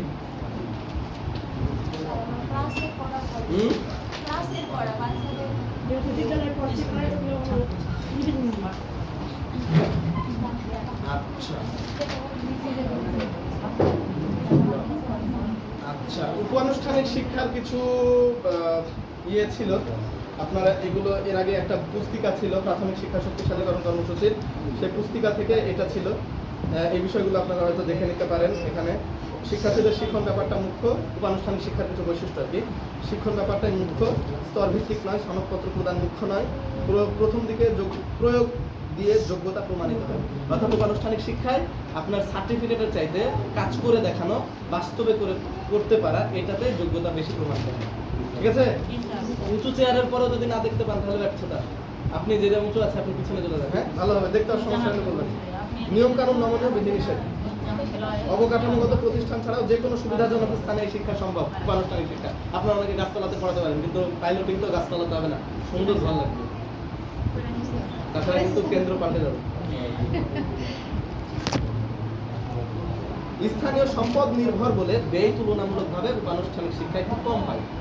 আনুষ্ঠানিক শিক্ষা যেমন আমাদের আইআর, আমি যেখানে পড়েছি 1959 সালে আমেরিকা থেকে দরজা কাঠ এবং সবকিছুই নিয়ে আসছে, এবং আমাদের আইআরটা ঢাকাতে মানে নিচে এখন ওরকম ভবনই পাওয়া যায়, অবশ্য আগে ওরকম 1959 সালে ভাবাই কঠিন, মানে মাটি থেকে 2 হাত উঁচু আমাদের, নিচে কোনো গ্রাউন্ড ফ্লোরও নাই, নিচে শুধু কলম, নিচখানে প্রায় 2 থেকে 3 হাত, মানে মাথা নিচু করে হেঁটে বেড়াতে পারবে, রাতের বেলা ওখানে থাকতে পারবে, কুকুর বিড়াল থাকতে পারে, এর উপরে ভবন। ঠিক আছে, গ্রাউন্ড ফ্লোর করবে, যে মাটির নিচে ঘর আছে মোটা না, মানে এমনি কলম দিয়ে করেছে। এই সিস্টেমটা আমি শুধু আমাদের বিল্ডিং তুলে, কারণ এই বিল্ডিংটা করেছে 1959 সালে আমেরিকার তরফ থেকে সহায়তা গেল। আচ্ছা, আমরা এখন চলে আসছি শিক্ষা নিয়ে, না? শিক্ষাতে আমাদের মনে রাখতে হবে আমাদের লক্ষ্য উদ্দেশ্য কি, জাতীয় শিক্ষানীতি, আমাদের শিক্ষার্থীদের যোগ্যতা ও শিক্ষণফল। দেখতে পাচ্ছেন এই জায়গাটা? দেখতে না পারলেও কিছু করার না, আমরা একটু আলো বাড়াই দিই। ওই আলো এবার দেখতে পাচ্ছেন হালকা, না? আচ্ছা, এটা হচ্ছে লক্ষ্য উদ্দেশ্য, আমাদের জানতে হবে লক্ষ্য উদ্দেশ্য অনুযায়ী যোগ্যতা ও শিখন ফল, বাচ্চারা কি কি যোগ্যতা অর্জন করবে, কি কি শিখন ফল অর্জন করবে জানতে হবে। আপনারা তো তাও জানেন না কি কি যোগ্যতা অর্জন করতে হবে, কি কি শিখন ফল অর্জন করবে, জানেন? সত্যি জানেন না? বাচ্চারা সাধারণত বিদ্যালয়ে, প্রাথমিক বিদ্যালয়ের যে যোগ্যতাগুলো হওয়া উচিত, যে শিখন ফলগুলো হওয়া উচিত, সেগুলো অর্জন করবে। তার মানে প্রাথমিক বিদ্যালয়ের যে টিচার্স গাইড আছে, শিক্ষক সহায়িকা আছে, সেটা আপনাদেরকে জানতে হবে। তাহলে আপনাদের প্রশ্ন হতে পারে, স্যার প্রাথমিক বিদ্যালয়ের শিক্ষক সহায়িকা কোথায় পাবো? এর উত্তর হচ্ছে আমাদেরকে দেওয়া হয়নি, আমাদেরকে কেন্দ্রে যখন আমরা বলেছিলাম দেওয়া হয়নি, আমাদের ওয়েবসাইট আছে সরকারি nctv.gov.bd, ঠিক আছে? nctv ছোট আছে সব, nctv.gov.bd, এটা যদি দেখেন তাহলে চলে আসবে যে কোনো ব্রাউজারে https://nctv.gov.bd দিলে চলে আসবে, ওর ভেতরে শিক্ষাক্রম, বই পুস্তক সব ডাউনলোড করা যায় সরকারের, আছে দেখবেন পাঠ্যপুস্তক সম্পর্কে, ঠিক আছে? ওই জায়গা থেকে আপনারা যারা আগ্রহী, যাদের জানার আগ্রহ আছে, পরবর্তীতে কাজে লাগাতে পারবেন, শখ আছে, তারা দয়া করে ঘুরেন না, তারা দয়া করে এই জায়গা থেকে টিচার্স গাইড এমনকি বইও ডাউনলোড করতে পারবেন। টিচার্স গাইড মানে হচ্ছে বইটাই কিভাবে পড়াবেন সেই বিষয়ে লেখা থাকে ধাপে ধাপে, এই অংশটুকু পড়লে কি কি শিখন ফল অর্জন হবে লেখা থাকে, এমনকি এখন বইয়েও লেখা থাকে। এই অধ্যায় পাঠ শেষে শিক্ষার্থীরা বলতে পারবে, হ্যাঁ এগুলো দেখেছেন লেখা থাকে, এই অধ্যায় পাঠ শেষে শিক্ষার্থীরা অমুক জিনিস বলতে পারবে, শিখবে না, এমন কথা থাকবে না যে কথাটা মিজার করা যায় না, মাপা যায় না, শিখবে কিন্তু মাপতে পারবেন না, এই কথা কোথাও দেখবেন না যে শিখবে লেখা থাকে, অ্যাকশন ভার্ব থাকবে, লিখতে পারবে, জানতে পারবে, শিখতে পারবে, লিখতে পারবে বা বলতে পারবে, মানে অ্যাকশন ভার্ব, অনুধাবন করতে পারবে, মানে যে জিনিসটা আপনি বিচার করতে পারবেন, হ্যাঁ শিখতে পারবে বললে ভেগ, এটা অনেক বিস্তৃত হয়ে যায়, কিভাবে বা যাচাই করবেন, বলতে পারবে, লিখতে পারবে, অনুধাবন করতে পারবে। অনুধাবন করা মানে যে জিনিসটা জানলো সেই জিনিসটা একটু নিজে নিজে বুঝলাম, আরো এরকম অ্যাকশন ভাবে থাকবে। শিখন ফলগুলো পাইলাম আমরা এনসিটিভি থেকে, দেখলাম পড়ানোর শিক্ষণ কৌশল, পাঠ্যসূচি, হ্যাঁ পাঠ্যসূচি কোথায়, এই যে পাঠ্যসূচি অর্থাৎ বিষয়বস্তু আপনারা জানেন বইয়ে, যদি টিচার্স গাইড নাও পান অন্ততপক্ষে বইটা একটু ভালো করে দেখবেন। আপনারা অনেকেই হয়তো আগে টিউশনে পড়াইছেন, অনেক জায়গায় ট্রেনিং নিয়েছেন, আমাদের এখানে ট্রেনার আসলে ট্রেনিং নিলেও আপনার মনে করেন এই বিষয়গুলো একটু করে বুঝাই। পাঠ্যসূচি কি কি পড়াবো বই আছে। শিখন উপকরণ, পড়াইতে হলে আমাদের কিছু অস্ত্র লাগে, রান্না করতে গেলে রান্না করার সরঞ্জাম লাগে, হোয়াইট বোর্ড, মার্কার, তারপরে খাতা কলম বই এগুলো লাগবে, হ্যাঁ? তাহলে আমাদের পাঠ্যপুস্তক এবং সহায়ক উপকরণ, আমরা সহায়ক উপকরণ হিসেবে আশা থেকে কি কি দেই,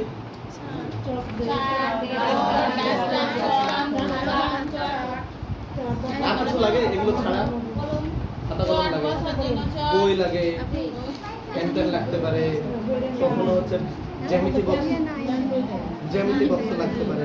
এগুলো হচ্ছে সহায়ক উপকরণ। কিছু সহায়ক উপকরণ, প্রয়োজনীয় উপকরণ আশা দেয়, বেশিরভাগই নিজের থেকে সংগ্রহ করতে হয়। সবগুলোই কিন্তু শিক্ষা সহায়ক উপকরণ। শিখন শেখানো প্রক্রিয়া, এই জায়গায় আমরা আসবো একটু পরে। আমরা কিভাবে শিক্ষাটা দিব।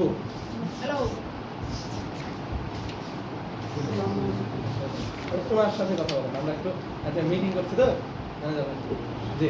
তাহলে শিখন শেখানো প্রক্রিয়াটা, হ্যাঁ, সবশেষে মূল্যায়ন। আমি যে পড়ালাম, আমাদের পড়াটা যাচাই করতে হবে। মূল্যায়ন মানে কি? যাচাই করা, পরীক্ষা নিয়ে হোক বা মৌখিক কোনো অনুষ্ঠানের মাধ্যমে হোক, মেইনলি তাকে মূল্যায়ন করতে হবে। যাচাই না করলে বুঝবো না।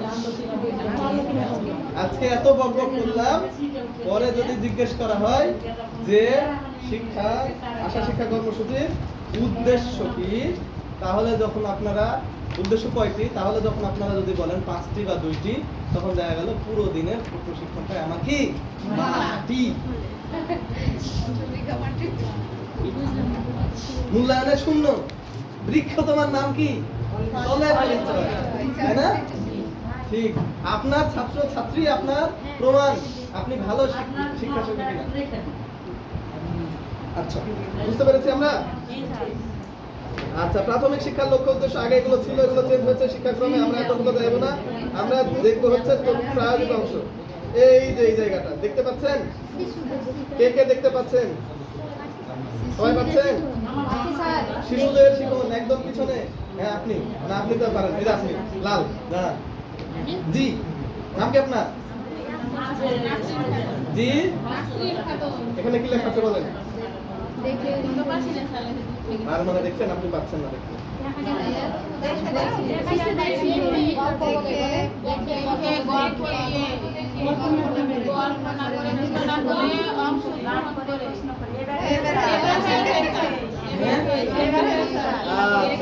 তাহলে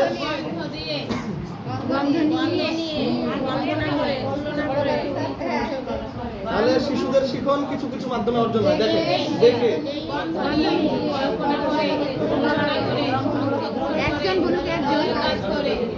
তারপর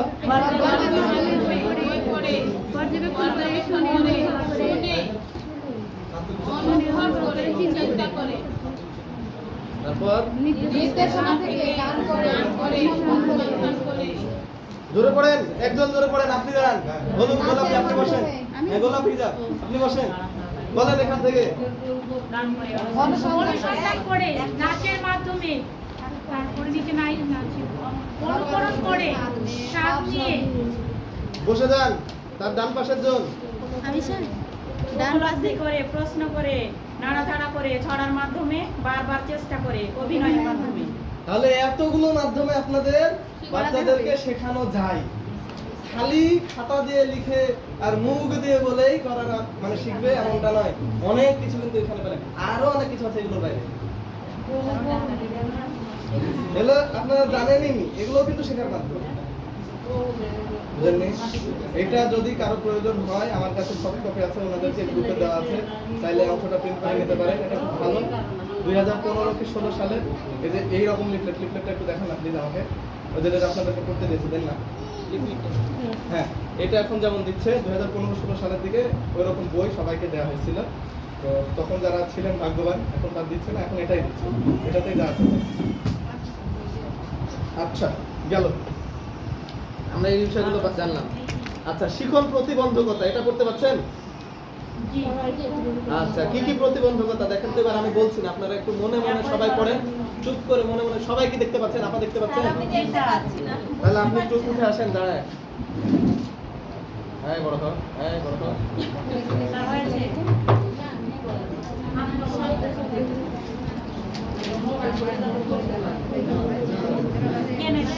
এইচ করে বাইরে যে এইচ দেখতে পাচ্ছি না। টুক করে উঠবে। আচ্ছা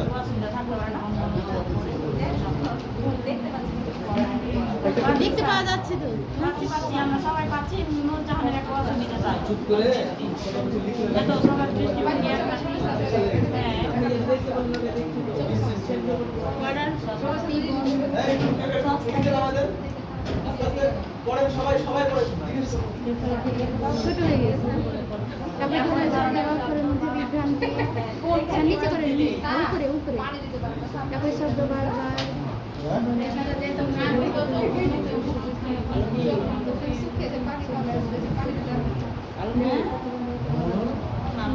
এবং প্রতীক সংখ্যা তাহলে শেখায় প্রতিবন্ধকতা কয়টা? পড়ে বুঝতে পারে না।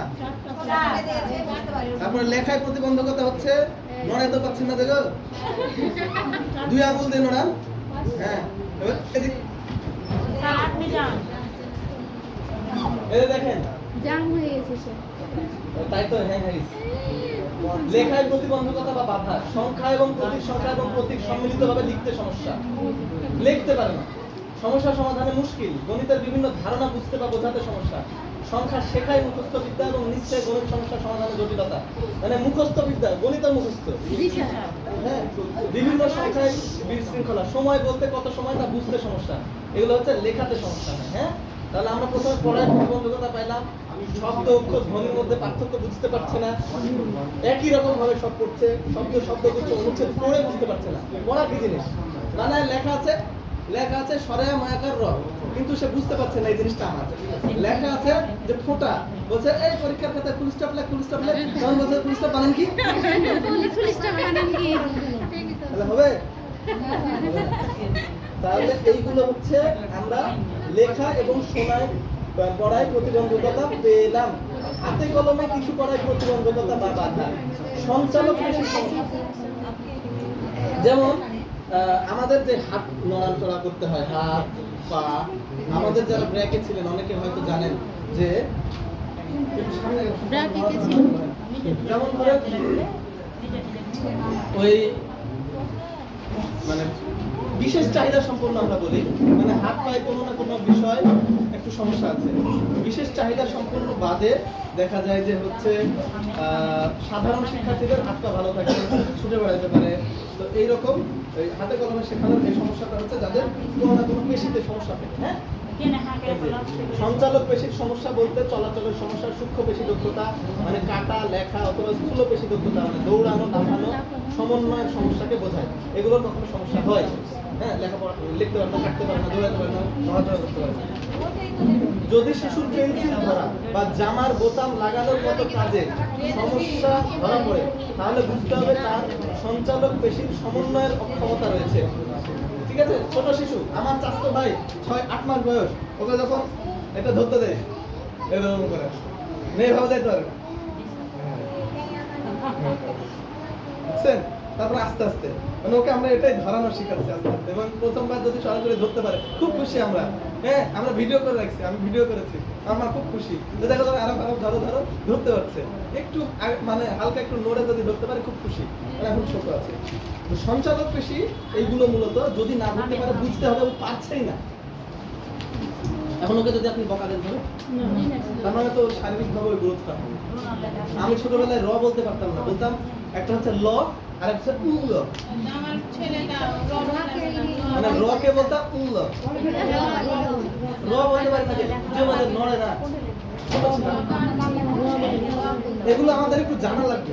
জড়তা ছুটে যায় তো স্যার অনেকে বড় হয়ে। আস্তে আস্তে ভাষার প্রতিবন্ধকতা, হ্যাঁ, যোগাযোগ ও ভাষা শিখনের সমস্যা হলো বোধগম্যতা ও ভাষা তৈরির সক্ষমতার অভাব। কি গল্প করেন? একটু প্লিজ এদিকে মনোযোগ দেই। ভাষার সমস্যা থাকতে পারে, আর এইগুলো লেখালেখি এখন কিসের জন্য? ভাই খাতা কলম লেখেন এখন আমার কথা থেকে লিখলে লেখেন, না লিখলে না লিখেন। এগুলো নাচলে বেতন কোনো দরকারই নাই। কাজে যদি নাচলে বেতন লিখে হয়, বাদী হয়ে গেলে বেতন লিখে হয়। জি স্যার। ওকে রান। শিক্ষা কেন্দ্রে বিভিন্ন অনুশীলন দরকার। 1, শিখন প্রতিবন্ধকতা বা বাধাপ্রাপ্ত শিক্ষার্থীদের ভালো দিকগুলো প্রশংসা করতে হবে, তাদের সবসময় সামনের দিকে বসতে দিতে হবে। কে একজন সামনে আসেন, মোবাইল খুব ভালো, কম্পিউটার নাড়তে পারেন, ল্যাপটপ চালিয়েছেন, কে আছেন এখানে? সেদিকা কেউ নাই? কেউই নাই। আল্লাহ, মাস্টার দেখাবো। কম্পিউটার শিখতে আচ্ছা, যাই হোক, তাদের সবসময় সামনের দিকে বসতে দিতে হবে। ওনার ওরকম যারা যদি শিক্ষণ প্রতিবন্ধকতা বা বাধাপ্রাপ্ত শিক্ষার্থীর ছবির মাধ্যমে ভালো শেখে, ছবি দেখাতে হবে, বোর্ডের ছবি এঁকে বা পাঠ্যপুস্তকের ছবি দেখিয়ে। এটাতে কিন্তু যারা কম বুঝে, আমাদের তো এরকম শিক্ষার্থী বেশি, বুঝছেন না? এই জন্য এগুলো বলেছে, বুঝছেন, যে যদি শিক্ষণ প্রতিবন্ধকতা থাকে ছবির মাধ্যমে শেখাতে হবে। পেপারে কেটে কেটে নিয়ে রাখবেন, পেপার কাটিং বলে। একটা পেপার থেকে ছবিটা কেটে, যেমন ধরেন এই জায়গায় জিনিসটার ছবি কেটে এই বোর্ডে যদি লাগান, দিয়ে যদি একটা বর্ডারতে এভাবে দেখান, অনেকে দেখতে পাবে। হ্যাঁ, পেপার কাটিং সেগুলো করে। তারপরে পরিষ্কার করতে হবে জুটিতে, দলে। জুটিতে মানে কি? মানে জোড়া। জুটিতে শেখানো, পিয়ার লার্নিং, পি ডাবল ইয়ার, পিয়ার, ঠিক আছে? এই পিয়ার মানে জুটিতে শেখানো। জুটি দুইজন, হ্যাঁ, ঠিক আছে, জুটিতে শিখুন। তারপরে হচ্ছে ছোট দলের কাজ এবং আলোচনার মাধ্যমে শিক্ষার্থী মিথস্ক্রিয়া ভালো হয়। মিথস্ক্রিয়া মানে একজন আরেকজনের সাথে ইন্টার কানেকশন, মিথস্ক্রিয়া। হ্যাঁ, আপনারা এখানে আসলেন, আপনার সাথে ওনার যোগাযোগ হচ্ছে, উনি ধরেন ভালো করে। প্রত্যেক সেমিনার সবাই একই স্টাইলে বসবেন না, এবং এসে একটা না একটা কাজ দিবেন, ঠিক আছে? সারা মাসে কি কি করলেন আপনারা একটু পরামর্শ নেবেন। প্রথম আমাদের সেবিকা সভায় নির্দেশনা হচ্ছে এই মাসে কিছু নির্দেশনা থাকবে, এবং এই নির্দেশনাগুলো পরের মাসে এসে জিজ্ঞেস করবো গত মাসে নির্দেশনাগুলো দিয়েছিলাম তার কতটুকু অগ্রগতি, এটা জিজ্ঞেস করা উচিত, করে কি জানি। 2, আমাদের এই গত দিনের পর থেকে আজকে আসলেন, কি কি ভালো লাগলো, কি কি সমস্যা পেলেন, সেই সমস্যাগুলো কিভাবে সমাধান করেছেন, সমাধান করার জন্য আমাদের কাছে কোনো করণীয় আছে কিনা। তাহলে কয়েকটা জিনিস বললাম, সেবিকা সভায় এগুলো করা উচিত, করা হয়। 1, গত সেবিকা সভায় যেগুলো সিদ্ধান্ত নিয়েছিলাম কতটুকু অগ্রগতি, কিভাবে কতটুকু করেছেন। আপনারা এই যে পুরো সময়টা ওই সেবিকা সভা থেকে এই সেবিকা সভার মধ্যে কোনো সমস্যায় পড়েছিলেন কিনা, কিভাবে সমাধান করেছেন, কি কি সমস্যা হয়, এগুলো শোনা। এই মিথস্ক্রিয়ার মাধ্যমে এগুলো খুব ভালোভাবে হবে। হ্যাঁ, তারপরে দেখেন শিক্ষা সেবিকা শিক্ষার্থী যোগাযোগ বা সম্পর্ক ভালো হতে হবে। শিক্ষা সেবিকার সাথে শিক্ষার্থীর সম্পর্ক খুব ভালো যোগাযোগ হবে। হ্যাঁ, কখনো কখনো সম্পর্ক হবে বড় বোনের মতো, কখনো কখনো মায়ের মতো, কখনো কখনো পুলিশের মতো। বুঝতে পেরেছেন? আচ্ছা, তাই বলে আবার হুজুরের মতো বিয়ের সাথে দিয়ে দেন না। অবশ্য যদিও বাচ্চারা ছোট ছোট, না 8, 9 ছেলেগুলোদেরকে আমার এগুলো বলা লাগে। 8, 9 কিন্তু বড় বড় হয়ে যাচ্ছে, আর এখন হচ্ছে এই স্তরের লেভেলের শিক্ষার্থীদের একটু সমস্যা। তার মানে 4th, 5ম শ্রেণীর শিক্ষার্থীদেরকে আপনারা দয়া করে নজরে রাখবেন, এরকম যাতে না এটা মানে ঘটছে। তো বলতে যদিও খারাপ লাগছে, তারপরে একটু লক্ষ্য রাখেন। পাইলটিং কেন্দ্র একটু সজাগ থাকবেন প্লিজ। হ্যাঁ, আপনাদের শিক্ষার্থীরা এখানে আসা না করে যাতে অন্য জায়গায় এমন কোনো অসামাজিক কার্যক্রম বা অনৈতিক কার্যক্রম না করে বসে, যার জন্য আপনি বা আমরা বা আমাদের সমাজ কোনো কারণে প্রশ্নের সম্মুখীন। ঠিক আছে? শিক্ষা সেবিকা শিক্ষার্থী যোগাযোগ বা সম্পর্ক ভালো হতে হবে। আচ্ছা, গেল শিখন শেখানো পদ্ধতি। 1 নাম্বার পদ্ধতি আলোচনা পদ্ধতি। দেখতে পাচ্ছেন কি? এগুলো লিখে নিতে পারেন, এই পদ্ধতিগুলো লিখে নিতে পারেন প্লিজ, কাজে দিবেন। লেখেন তাহলে পদ্ধতি বাদ দিয়ে গল্প বলা, পর্যবেক্ষণ, পরীক্ষণ, প্রদর্শন, অনুসন্ধান, প্রজেক্ট, অভিনব, বিতর্ক, সমস্যা সমাধান, ব্রেইনস্টর্মিং, দলে কাজ, জোড়াই কাজ, বর্ণনামূলক পদ্ধতি। লেখা আছে সবার? আবার আপনারা তো দেখছেন আমার থেকে পাস। তার কি করবো, প্রশিক্ষণ শেষ। ব্যাখ্যা করেন ব্রেইনস্টর্মিং পদ্ধতি কি?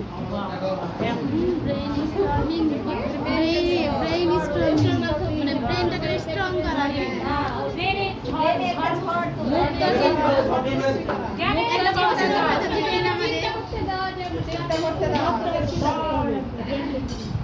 আমাকে আজকে একটা এখন ব্রেইনস্টর্মিং এর পরীক্ষা হোক, একটা ব্রেইনস্টর্মিং এর প্রশ্ন দেন। আপনি বলেন টপিকটা, তাহলে 2-10 থেকে সবাই শুরু হয়ে যাবে। ব্রেইনস্টর্মিং সময় হচ্ছে এখন থেকে ঠিক 2 মিনিট।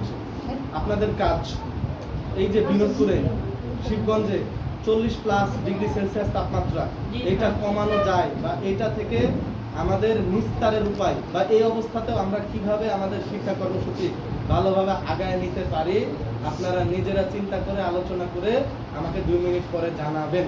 সময় স্টার্ট হচ্ছে এখন। ঘড়ি কই? ব্রেন স্টর্মিং শুরু চিন্তা করেন, খাতাতে নোট নিতে পারেন। এত মানে আমি 2 মিনিট পরে জিজ্ঞেস করবো আমার পছন্দ অনুযায়ী দেখেন। তাপমাত্রা কিভাবে ক্লাস করতে দেয় সেটাই করতে হবে অতি সকাল আসলে বেশি ভালো হবে 53 বাজে 55 হ্যাঁ কি লাগবে? আলোচনা করে দেখো চারটা দিক থেকে শুরু হবে সকাল এসে থেকে গান করে করো করে নে। এই তো লেখক নিজে নিজের ই করবে বসে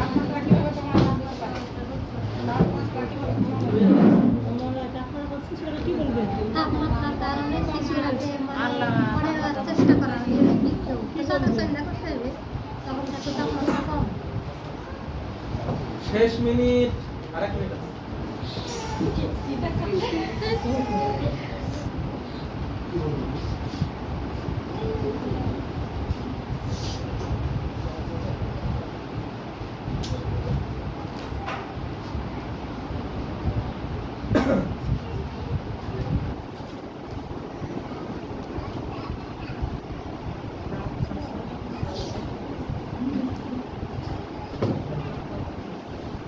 সময় শেষ।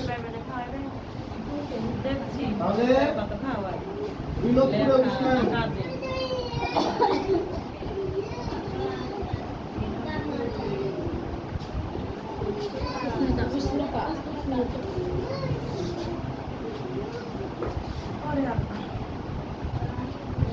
থেকে নিরাপত্তা লাভ করা কি কিছু দেখাচ্ছেন প্রাকৃতি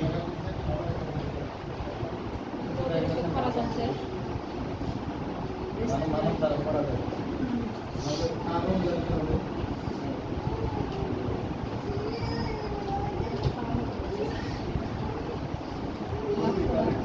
এই যে একটা মাইন্ড ম্যাপ করছে, এগুলোকে মাইন্ড ম্যাপ বলে। কি বলে?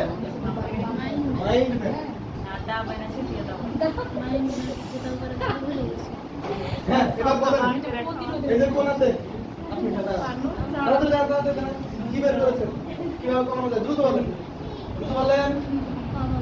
আল্লাহ বেশি বেশি বৃক্ষরোপণ। বেশি বেশি বৃক্ষরোপণ। বৃক্ষরোপণ। আর আরেকজন আপনি বলেন শুরুতে প্রথম এক তাড়াতাড়ি বলেন, তাড়াতাড়ি বলেন। আপনারা তৈরি রাখবেন না, লিখবেন না, মাথায় থাকবে সব কিছু।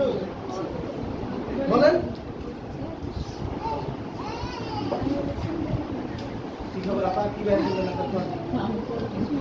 তাহলে ব্রেন কি ঝড় উঠেনি ব্রেনে?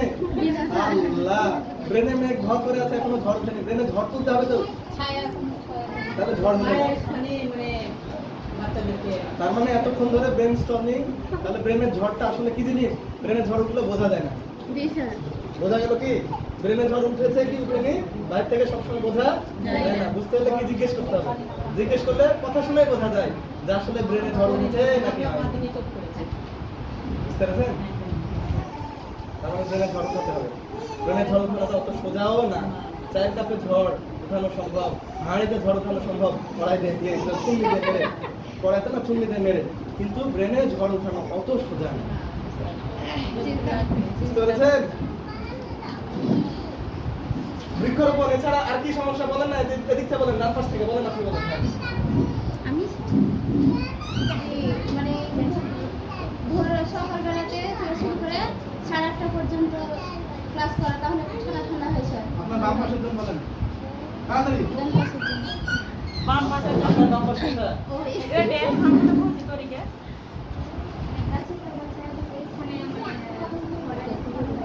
ঠিক আছে, আপনার ডানের দ্বিতীয় বাচ্চাদের রোদে রোদে থাকে জোরে বলেন, বলে বলেন ডান। রোদে যাতে বাচ্চারা না থাকে সেজন্য খেয়াল রাখতে হবে। তারপরে জন ডানে তাড়াতাড়ি গরম চললে পানি পান খাওয়া পানি পান, তারপরে জল। পানি কম খাওয়া। পানি বেশি খাওয়া এরকম- বাচ্চাদের ঠান্ডা অথবা নিরাপদ মানে স্থানে নিয়ে পড়ানো। ঠান্ডা তো চলে গেল, এটা বাদে নতুন।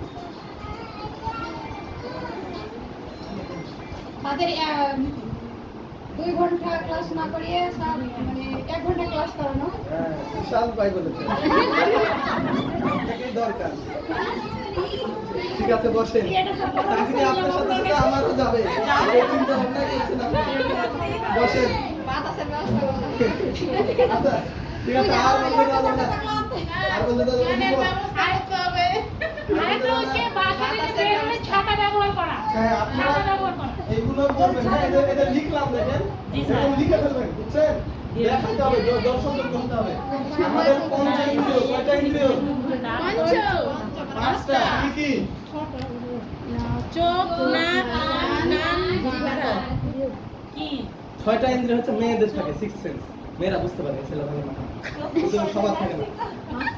ষষ্ঠ ইন্দ্রিয় বলে কোনো কিছু নাই। যদিও তবে সিক্স সেন্স নামে একটা কথা আছে। এই কথাটা হচ্ছে কি, যে আগে থেকে কোনো কিছু ধারণা পাওয়া, মানে পঞ্চ ইন্দ্রিয় বাদ দিয়ে এমনিতেই যদি ধারণা পায় এবং ওই কথাটা যদি সত্যি হয়ে যায়, তখন বলে যে আমার সিক্স সেন্স, মানে আমার অনুমান বলছিল যে হয়তো এই ঘটনাটা ঘটবে, তখন এই সিক্স সেন্স বলে। কিন্তু আসলে মূলত পঞ্চ ইন্দ্রিয় আছে।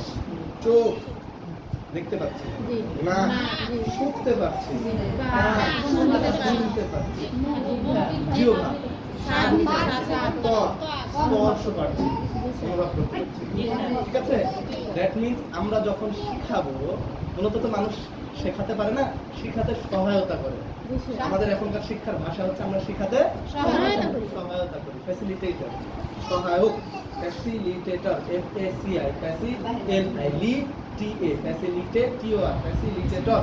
আমরা শিখাতে সহায়তা করব। কিভাবে শিখাতে সহায়তা করব? যাতে সে ত্বকে অনুভব করতে পারে, যাতে সে চোখ দিয়ে দেখতে পারে, যাতে সে কান দিয়ে শুনতে পারে, যাতে সে নাক দিয়ে শুঁকতে পারে, গন্ধ পায়, যাতে সে প্রয়োজনে জিহ্বা দিয়ে স্বাদ আস্বাদন করতে পারে। মানে এইগুলোর মাধ্যমে আমরা তাদেরকে শিখতে সহায়তা করব। এবং এই শিখতে সহায়তাটা মূল্যায়নের লেভেলে যদি আমরা চলে যাই, মানে আমরা যদি যাচাই করতে যাই, কি দিয়ে যাচাই করতে পারবো? হ্যাঁ, মূল্যায়ন করতে হলে আমরা কিভাবে মূল্যায়ন করবো? প্রশ্ন করে পরীক্ষা হতে পারে, লিখিত, মৌখিক হতে পারে স্যার কাজ দিয়ে হতে পারে, অভিনয়ের মাধ্যমে হতে পারে। পারে অভিনয়টাকে বলে রোল প্লে। জুটিতেও কাজ দিয়ে, ওটা ধরন, জুটিতে দল এগুলো ধরন, কিন্তু আপনার কাজ ওটা মানে কি মাধ্যমে মূল্যায়ন করবেন? জুটিতে একটা পরীক্ষাও দিতে পারেন, জুটিতে একটা কাজও দিতে পারেন, জুটিতে রোল প্লেও দিতে পারেন, সবাই মিলে একটা নাটক ইয়ে করবে, দাঁড় করাবে। ঠিক আছে, আর একটা হতে পারে পদ্ধতি, এটা কাজদের মধ্যে মূলত পড়ে যায় অ্যাসাইনমেন্ট। কাজদের মানে মূলত অ্যাসাইনমেন্ট দিয়ে। আরেকটা বর্তমানে মূল্যায়ন চলছে, এটা হচ্ছে শিক্ষণকালীন মূল্যায়ন। এটা হচ্ছে শিক্ষার্থীরা বুঝবেই না, এটা হচ্ছে রিফ্লেক্টিভ, প্রতিবর্ত বলে, অর্থাৎ শিক্ষার্থীদেরকে যে মূল্যায়ন করা হচ্ছে সেটা জানা না দিয়েই আপনি তার মূল্যায়ন করছেন। এটাকে আমরা ধারাবাহিক মূল্যায়ন বলছি, ধারাবাহিক মূল্যায়ন বলছি। ঠিক আছে, শিক্ষার্থী বুঝছে না যে আমার তো কোনো পরীক্ষা নিচ্ছে না, হ্যাঁ অ্যাসাইনমেন্ট আছে, আলাদা। ধারাবাহিক মূল্যায়নটা অনেকটা চুপচাপ করা মূল্যায়ন, সাইলেন্ট ইভালুয়েশন। বিশেষ নাকি এটা দিয়েছে সাইলেন্ট খাতা বাতিল, পরীক্ষা বাতিল করে দিলে কি বলে যেন একটা শব্দ আছে, তো এবার নতুন একটা অভিধান বের হয়েছে, সাইলেন্ট এক্সপেল। মানে ঘাড় ঘুরালে জানতেই পারবে না ওকে এক্সপেল করা হয়েছে, ওর রোল নাম্বারটা জাস্ট লিখে রেখে দেবে যে ও এক্সপেল। কালকে পরীক্ষা আছে আমার ঢাকা ইনশাআল্লাহ, তো এটাতে নীতিমালা এরকম সাইলেন্ট এক্সপেল। বুঝতে পেরেছেন? এখন ঘটনা হচ্ছে যে আমাদেরও এরকম কিছু মূল্যায়ন ব্যবস্থা হতে পারে, চুপচাপ। আপনি দেখছেন ও কিন্তু খুব ডিস্টার্ব করছে, কোনোভাবে আপনি সামলাইতে পারছেন না, ওকে নীরবেই এ বি সি তিনটা গ্রেডের যে কোনো একটা গ্রেডে ফেলে দেবেন। কয়টা গ্রেড? তিনটা এবিসি। A B C. জানেন কি আপনাদেরও গ্রেডিং করা হয়? জি স্যার জানি। তাই আপনাদের মাসিক রিপোর্ট, আপনাদের কেন্দ্র ভিজিটের ভিত্তিতে আপনাদেরকে তিনটা গ্রেডে মানে ফেলা হয়, আপনাদেরকেও ফেলা হয়, আপনাদের কেন্দ্রকেও ফেলা হয়, এবং সেই রিপোর্ট আমার কাছে পাঠানো হয়। আপনাদের গ্রেড তিনটা। প্রথম গ্রেড খুব ভালো। প্রথম গ্রেড কি? এ এ খুব ভালো। প্রথমে ভালো এ হচ্ছে খুব ভালো। তারপরে বি ভালো, সি মোটামুটি। আপনাদের কেন্দ্রের মানও এই তিনটা থাকে, খুব ভালো, ভালো, মোটামুটি। আপনাদের উচিত হচ্ছে দয়া করে যারা মোটামুটি লেভেলে আছেন, বুঝতে পারছেন, অথবা আমার সুপারভাইজার, প্রিয় সুপারভাইজার সাইফুল ইসলাম, কোথায় সাইফুল তুমি? সাইফুল কোথায় আপনি? সাইফুল নাই। সাইফুলকে উদ্দেশ্য করে বলছি, মোটামুটি লেভেলে যারা আছে তাদেরকে একটু বেশি সময় দিবেন, তারা যাতে ভালো লেভেলে ওঠে, যাতে উঠে আস্তে আস্তে, এবং ভালো লেভেল থেকে যাতে খুব ভালো লেভেলে যায়। আপনারাও যারা মোটামুটি শিক্ষার্থী আছে, মনে মনে নীরবে আপনি পর্যবেক্ষণ করেছেন, তাদেরকে মোটামুটিকে একটু বেশি সময় দিবেন, তাদেরকে ভালো লেভেলে তোলা, হ্যাঁ, আর ভালো লেভেলকে খুব ভালো লেভেলে তোলা, আর যারা খুব ভালো আছে তাদেরকে নামানো, ওটাতে বজায় যাতে থাকে, আগ্রহটা যাতে ধরে থাকে, খারাপ না হয়। ঠিক আছে? বুঝতে পেরেছেন? গাড়ি যদি স্টার্ট দিয়ে দেয়, গাড়ি যদি গিয়ার উঠে যায়, তখন খালি হ্যান্ডেল ধরে থাকতে হবে, মাঝে মাঝে ব্রেক মারতে হবে, তাই না? কিন্তু স্টার্ট দেওয়ার আগে হ্যান্ডেল খুব ভালো করে যদি না করেন, শুরু যদি ভালো করে না দেন, আপনি আপনার টানতে পারেন, তাহলে গাড়ি ঠিক করে দেবে। নাকি সারা যায় তাহলে কিন্তু মেলা দূর চালাই নেবে আমাদের। তাহলে গ্রেড ভালো করার চেষ্টা করতে হবে, মূল্যায়নের মাধ্যমে উদ্দেশ্য থাকবে আমার উন্নয়ন করা, শিক্ষার্থীদের উন্নয়ন করা। সব সময় চেষ্টা করবেন আমি আমি আমি এজ এ টিচার। আমরা শেষের দিকে চলে যাচ্ছি, আমরা কিন্তু শেষের দিকে চলে যাচ্ছি। এরপরের অংশ থাকবে, মানে এতক্ষণ আমি শিক্ষা কর্মসূচির ভালো দিকগুলো বললাম, একটু খারাপ দিক বলবো, তারপরে আপনাদের কিছু করার নেই। হ্যাঁ, আমি এজ এ টিচার, একজন শিক্ষক হিসেবে আমি কিন্তু শিক্ষার্থীদের মূল কাজ তাদেরকে সব সময় আগ্রহী বা উৎসাহী করার চেষ্টা করি, ঠিক আছে? আগ্রহী বা উৎসাহী করতে সচেষ্ট হব। মনে রাখবেন, কখনোই আপনি যত আগ্রহী উৎসাহী করতে চেষ্টা করবেন, যতই ভালো হন, সবার কাছে ভালো হতে পারবেন না। হ্যাঁ, কোনো টিচারই সবার কাছে, শতভাগ শিক্ষার্থীর কাছে ভালো হতে পারবে। আপনার সাধারণভাবে সবার কাছে ভালো দেওয়ার চেষ্টা করতে হবে, তাদের যে চাহিদা আছে ধীরে ধীরে বলার চেষ্টা করতে হবে। কিন্তু আপনার তৎপরতার চেষ্টা থাকলো না, 80% বলছে আপনার হচ্ছে না, আপনাদের দরকার নেই, কারণ এখানে শিক্ষার্থীর দরকার। আমরা মূলত, বা আমিও যদি সার্ভিস ভালোভাবে না আসতে পারি, আমাকেও দরকার নেই। আমার দরকার মূলত ওই যে রুট লেভেলের শিক্ষার্থী, রুট লেভেলের শিক্ষক, সে আমার কাছ থেকে কোনো, আপনারা আমার কাছ থেকে কোনো সুবিধা পাচ্ছেন কিনা, আমার সুপারভাইজার আমার কাছ থেকে কোনো সুবিধা পাচ্ছে কিনা। যদি আমার সুপারভাইজার 31 জনের মধ্যে 20 জন বলে যে এডুকেশন অফিসার ভালো না, আমাদের সাথে রাত ব্যবহার করে, আসলে যোগ্যতা নেই, কিভাবে যে চুরি চামারি করে 2 নাম্বারি করে এখানে ঢুকে গেছে, বয়সে ছোট, কিছু বলতেও খুব পারি না, বা কেউ হয়তো বয়সে বড় বলতে পারে, এরকম যদি বলে, আমার নামে রিপোর্ট দেয়, তাহলে দেখা যাচ্ছে 7 দিনের মধ্যে আমার অব্যাহতিপত্র চলে আসবে। বুঝতে পেরেছেন? এই জিনিসটা ভালো, এবং আপনাদের উচিত, আপনাদেরকেও বলছি দয়া করে আপনারাও এই জিনিসটা করার চেষ্টা করবেন, যে আগ্রহী উৎসাহিত করার। কোনো কারণবশত যদি আপনি এই কাজটা করতে পারছেন না মনে করছেন, তাহলে ওদেরকে পাল্টানো 2 একজন।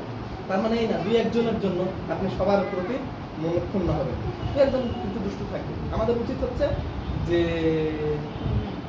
প্রপার ব্যবস্থাপনা, সঠিক মেইনটেনেন্স, একটা বাংলা একটা ইংরেজি বলছে, প্রপার মেইনটেনেন্স অথবা সঠিক ব্যবস্থাপনা। হ্যাঁ, যে দুষ্টু তাকে দিয়ে আমরা, দুষ্টু বলা মুশকিল, চঞ্চল।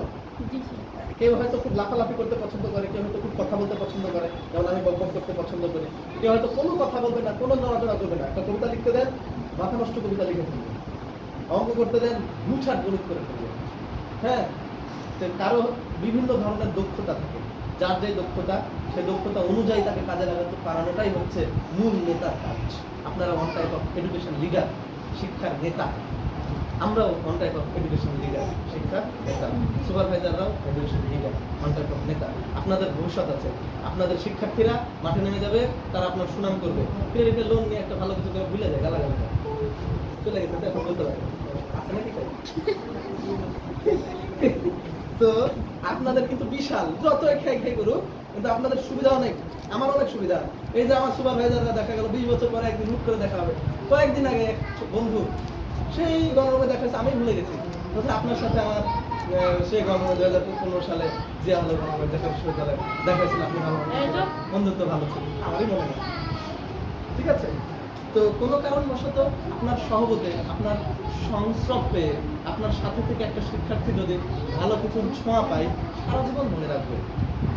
আমার আশা হচ্ছে, উদ্দেশ্য হচ্ছে, আশা আপনাকে অনেক কিছু দিতে পারছে না, আশা আপনাকে ফ্যান দিচ্ছে না, আশা আপনাকে রুমের ভাড়া দিচ্ছে না, আশা আপনাকে বেতন দিচ্ছে তুলনামূলক কম 4-4.5 ঘন্টা পড়িয়ে, আশা আপনাকে ঋণও দিচ্ছে না ওয়াশরুমের জন্য। আমি বলেছিলাম ঋণ দেন সরস্বতে, আমি আমার চাওয়া ছিল সরস্বতে ঋণ দেন। এতগুলো 30-40 জন শিক্ষার্থী 2-2.5 ঘন্টা থাকবে, ওয়াশরুমে যাবে না, খাবার পানি খাবে না, তাহলে তাদের এটা কে সরবরাহ করবে? সেবিকাই সরবরাহ করবে। আপনাদের তো তাও একটু বলার মতো সম্মানী, 1035 টাকা নন পাইলটিং এ সম্মানী। তো ওর শাশুড়ি যদি একটু দরজাল কিসমের হয়, তাহলে বাইরে নেবে মানে তো নেবে না। আমি গেছিলাম ছাগলনাইয়ার বর্ডারে, অভিভাবক ম্যাডামের এত আগ্রহ, ম্যাডাম পড়াইতেও ভালোবাসে, বাড়ির পাশে একদম বর্ডারের ধারে, ওখানটা বর্ডার দেখা যায়।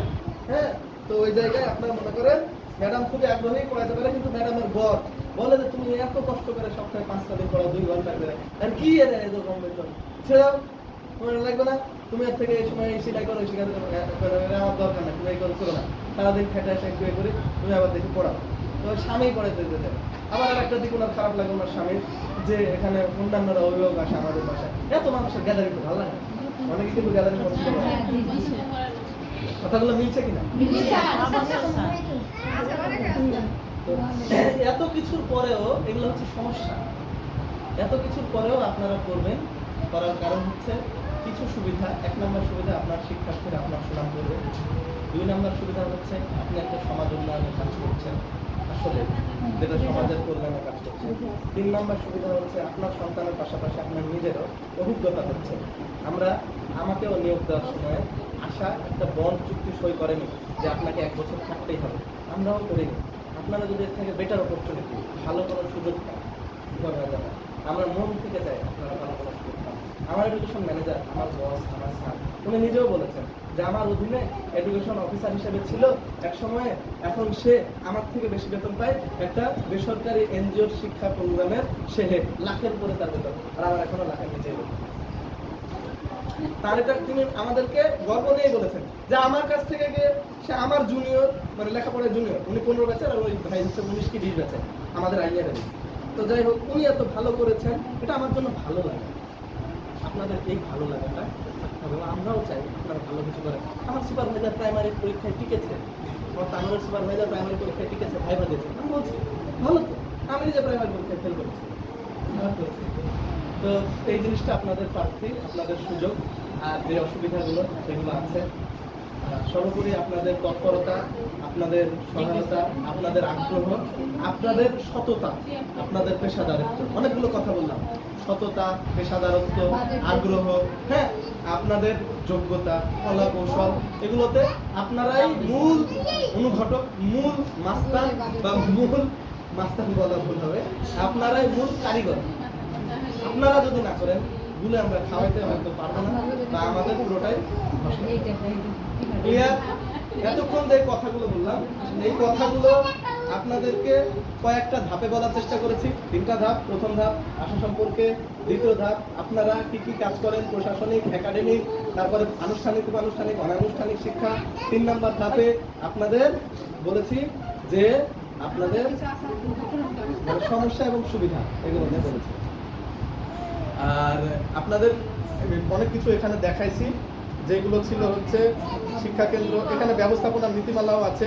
তারপর আপনাদের পাঠের পদ্ধতি, দলীয় কাজ, প্রদর্শন পদ্ধতি, গল্প বলা পদ্ধতি, প্রশ্নোত্তর পদ্ধতি, সব কিছু এখানে করা আছে। ব্রেনস্টর্মিং, এগুলো দেওয়া আছে, লেখা আছে। যার আগ্রহ আছে দয়া করে আপনারা এটা প্রিন্ট করে নিতে পারেন, মোবাইল থাকলে আপনারা এটা ভিডিও দেখতে পারেন, এখানে সুন্দর করে বলা আছে। এই পদ্ধতিগুলো অ্যাপ্লাই করে আপনারা শেখাবেন। আমার এই অনুরোধ, পদ্ধতি আর কৌশল, কয়েকটা জিনিস আমরা সবসময় কয়েকটা কৌশল মেনে চলবো। পদ্ধতি হতে পারে বক্তৃতা পদ্ধতি, আলোচনা পদ্ধতি, কিন্তু কয়েকটা কৌশল কমন সব জায়গায় থাকবে। সেটা হচ্ছে জানা থেকে অজানা, লিখে নেন, জানা থেকে অজানা। পড়ানোর সময় এই জিনিসটা আগাবেন। মুহূর্ত থেকে বিমূর্ত, মুহূর্ত থেকে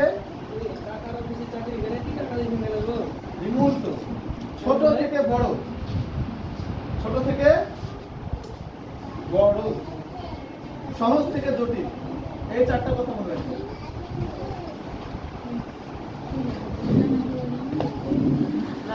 আরো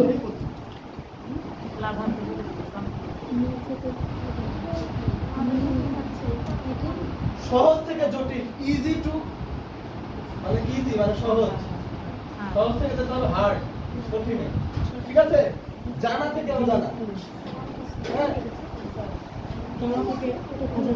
নন টু আননন, নন থেকে আনননের। তারপরে কি মুহূর্ত থেকে বিমূর্ত, কনক্রিট টু অ্যাবস্ট্রাক্ট। কনক্রিট মানে মুহূর্ত, কনক্রিট থেকে অ্যাবস্ট্রাক্ট। অ্যাবস্ট্রাক্ট নাম কাকে বলে? এটা উদাহরণ দেন। কোনটা জায়গায় অবস্থা?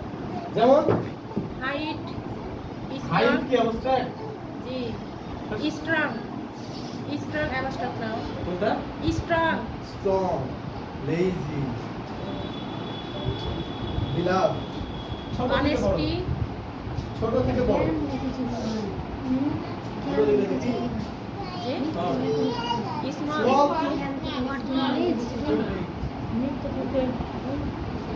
এটা সাধারণত গণিতে বেশি অ্যাপ্লাই করা হয়।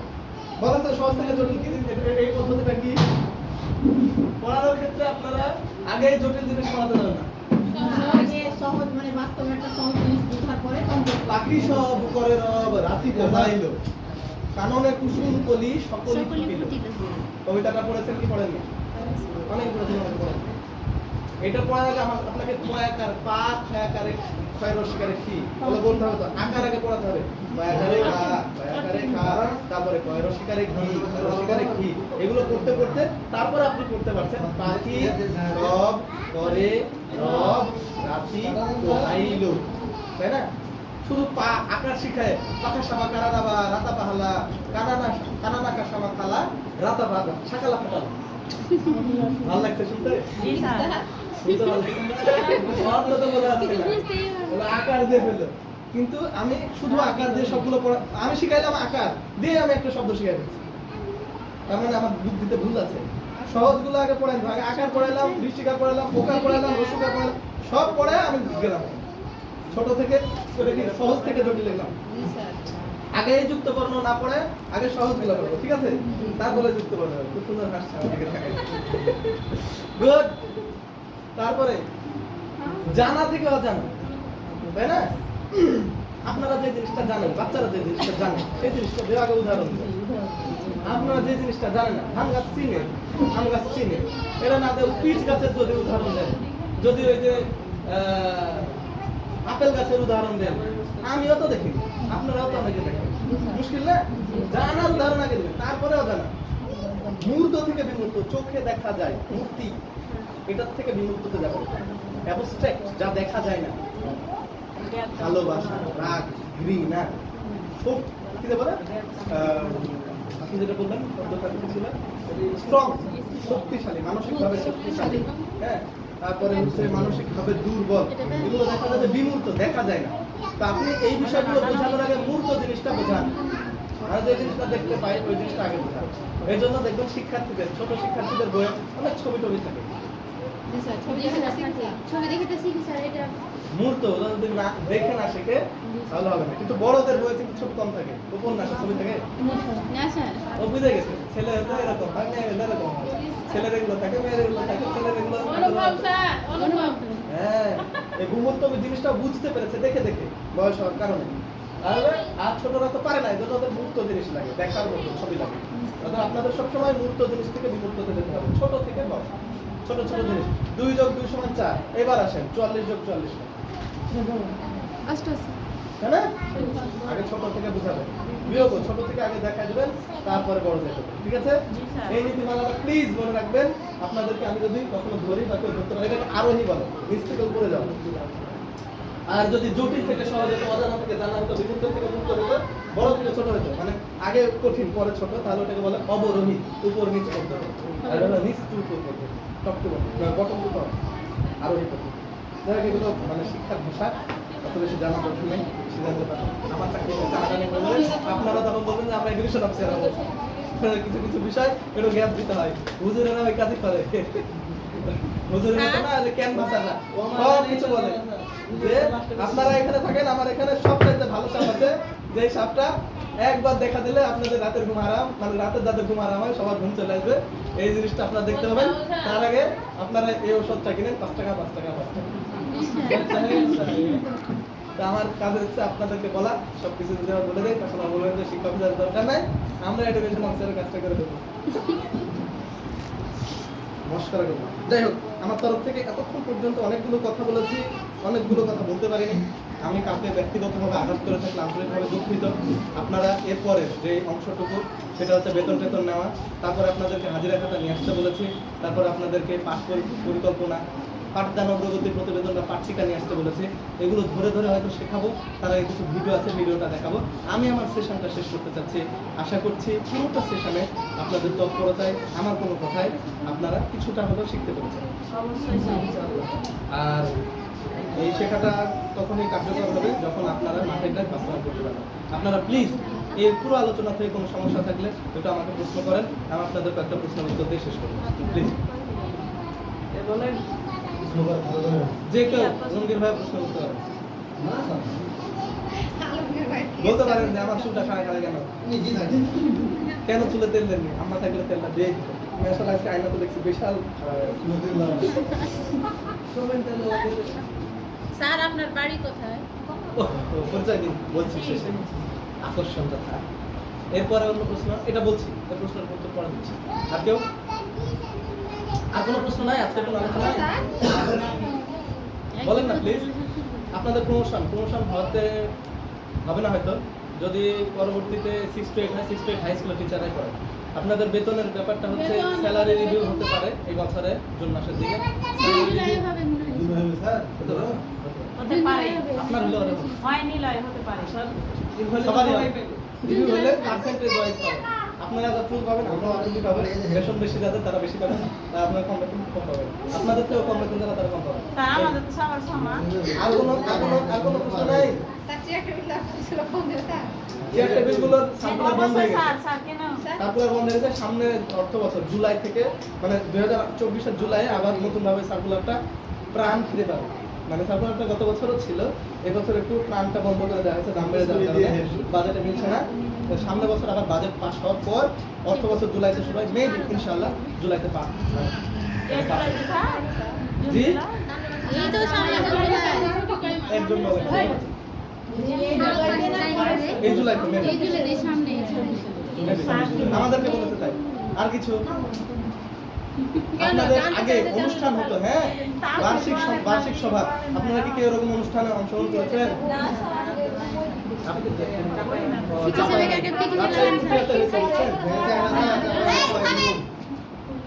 এই যে দেখেন, এইরকম কিছু শিক্ষার্থী থাকবে যারা একাই সবাইকে সমান করে ফেলবে। এইরকম শিক্ষার্থীকে সবসময় হাতে হাতে পকেটে পকেটে থাকবে। গুড ম্যাডাম, কই ম্যাডাম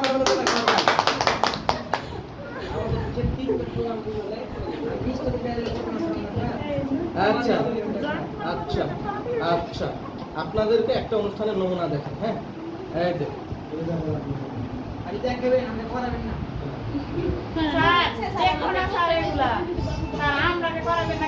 এরকম হতে পারে জুলাইয়ের পরে, ওটাই বলছি। জুলাইয়ের পরে মানে মরার পর স্যার দেখবে না। আমাদের কিছুই হয় না, বুঝলেন স্যার? এই কারণে স্যার দুঃখ। আপনাদের আরেকটা বিষয়, আমাদের শিক্ষা সফরে যাওয়ার কথা ছিল এবং সই স্বাক্ষর নেওয়া হয়ে গেছিল। কি জন্য বন্ধ হলো স্যার এটা? শিক্ষা সফর মানে পিকনিক। না না, এটা সম্মেলন বলে সফরটা শোনেন,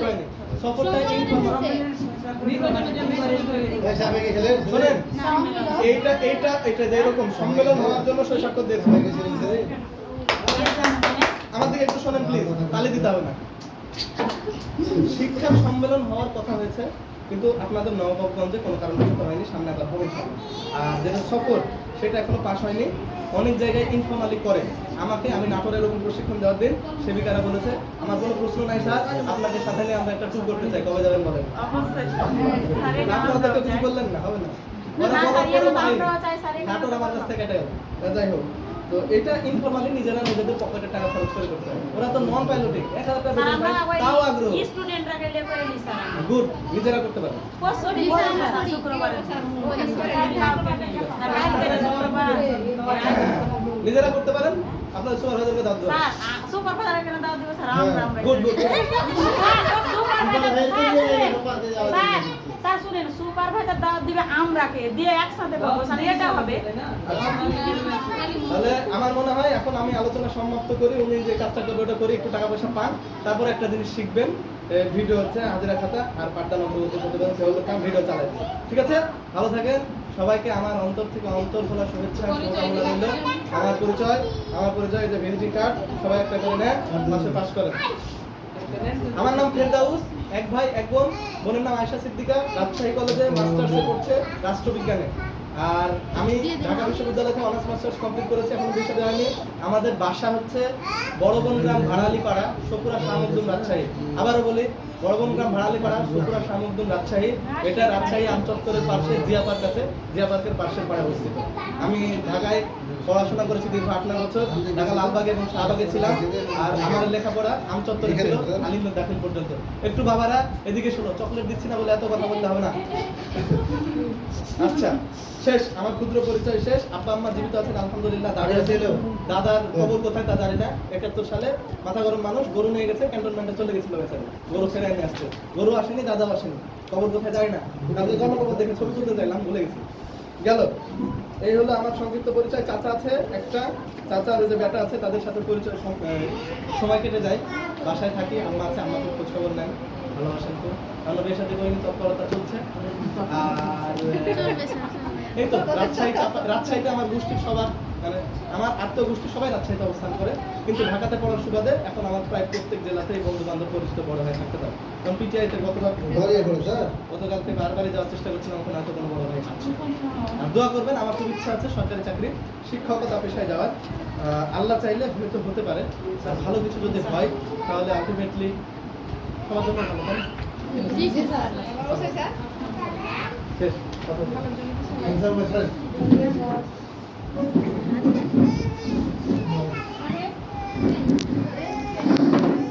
সেটা ফের বলতে আমি সেদিনকে আমার কি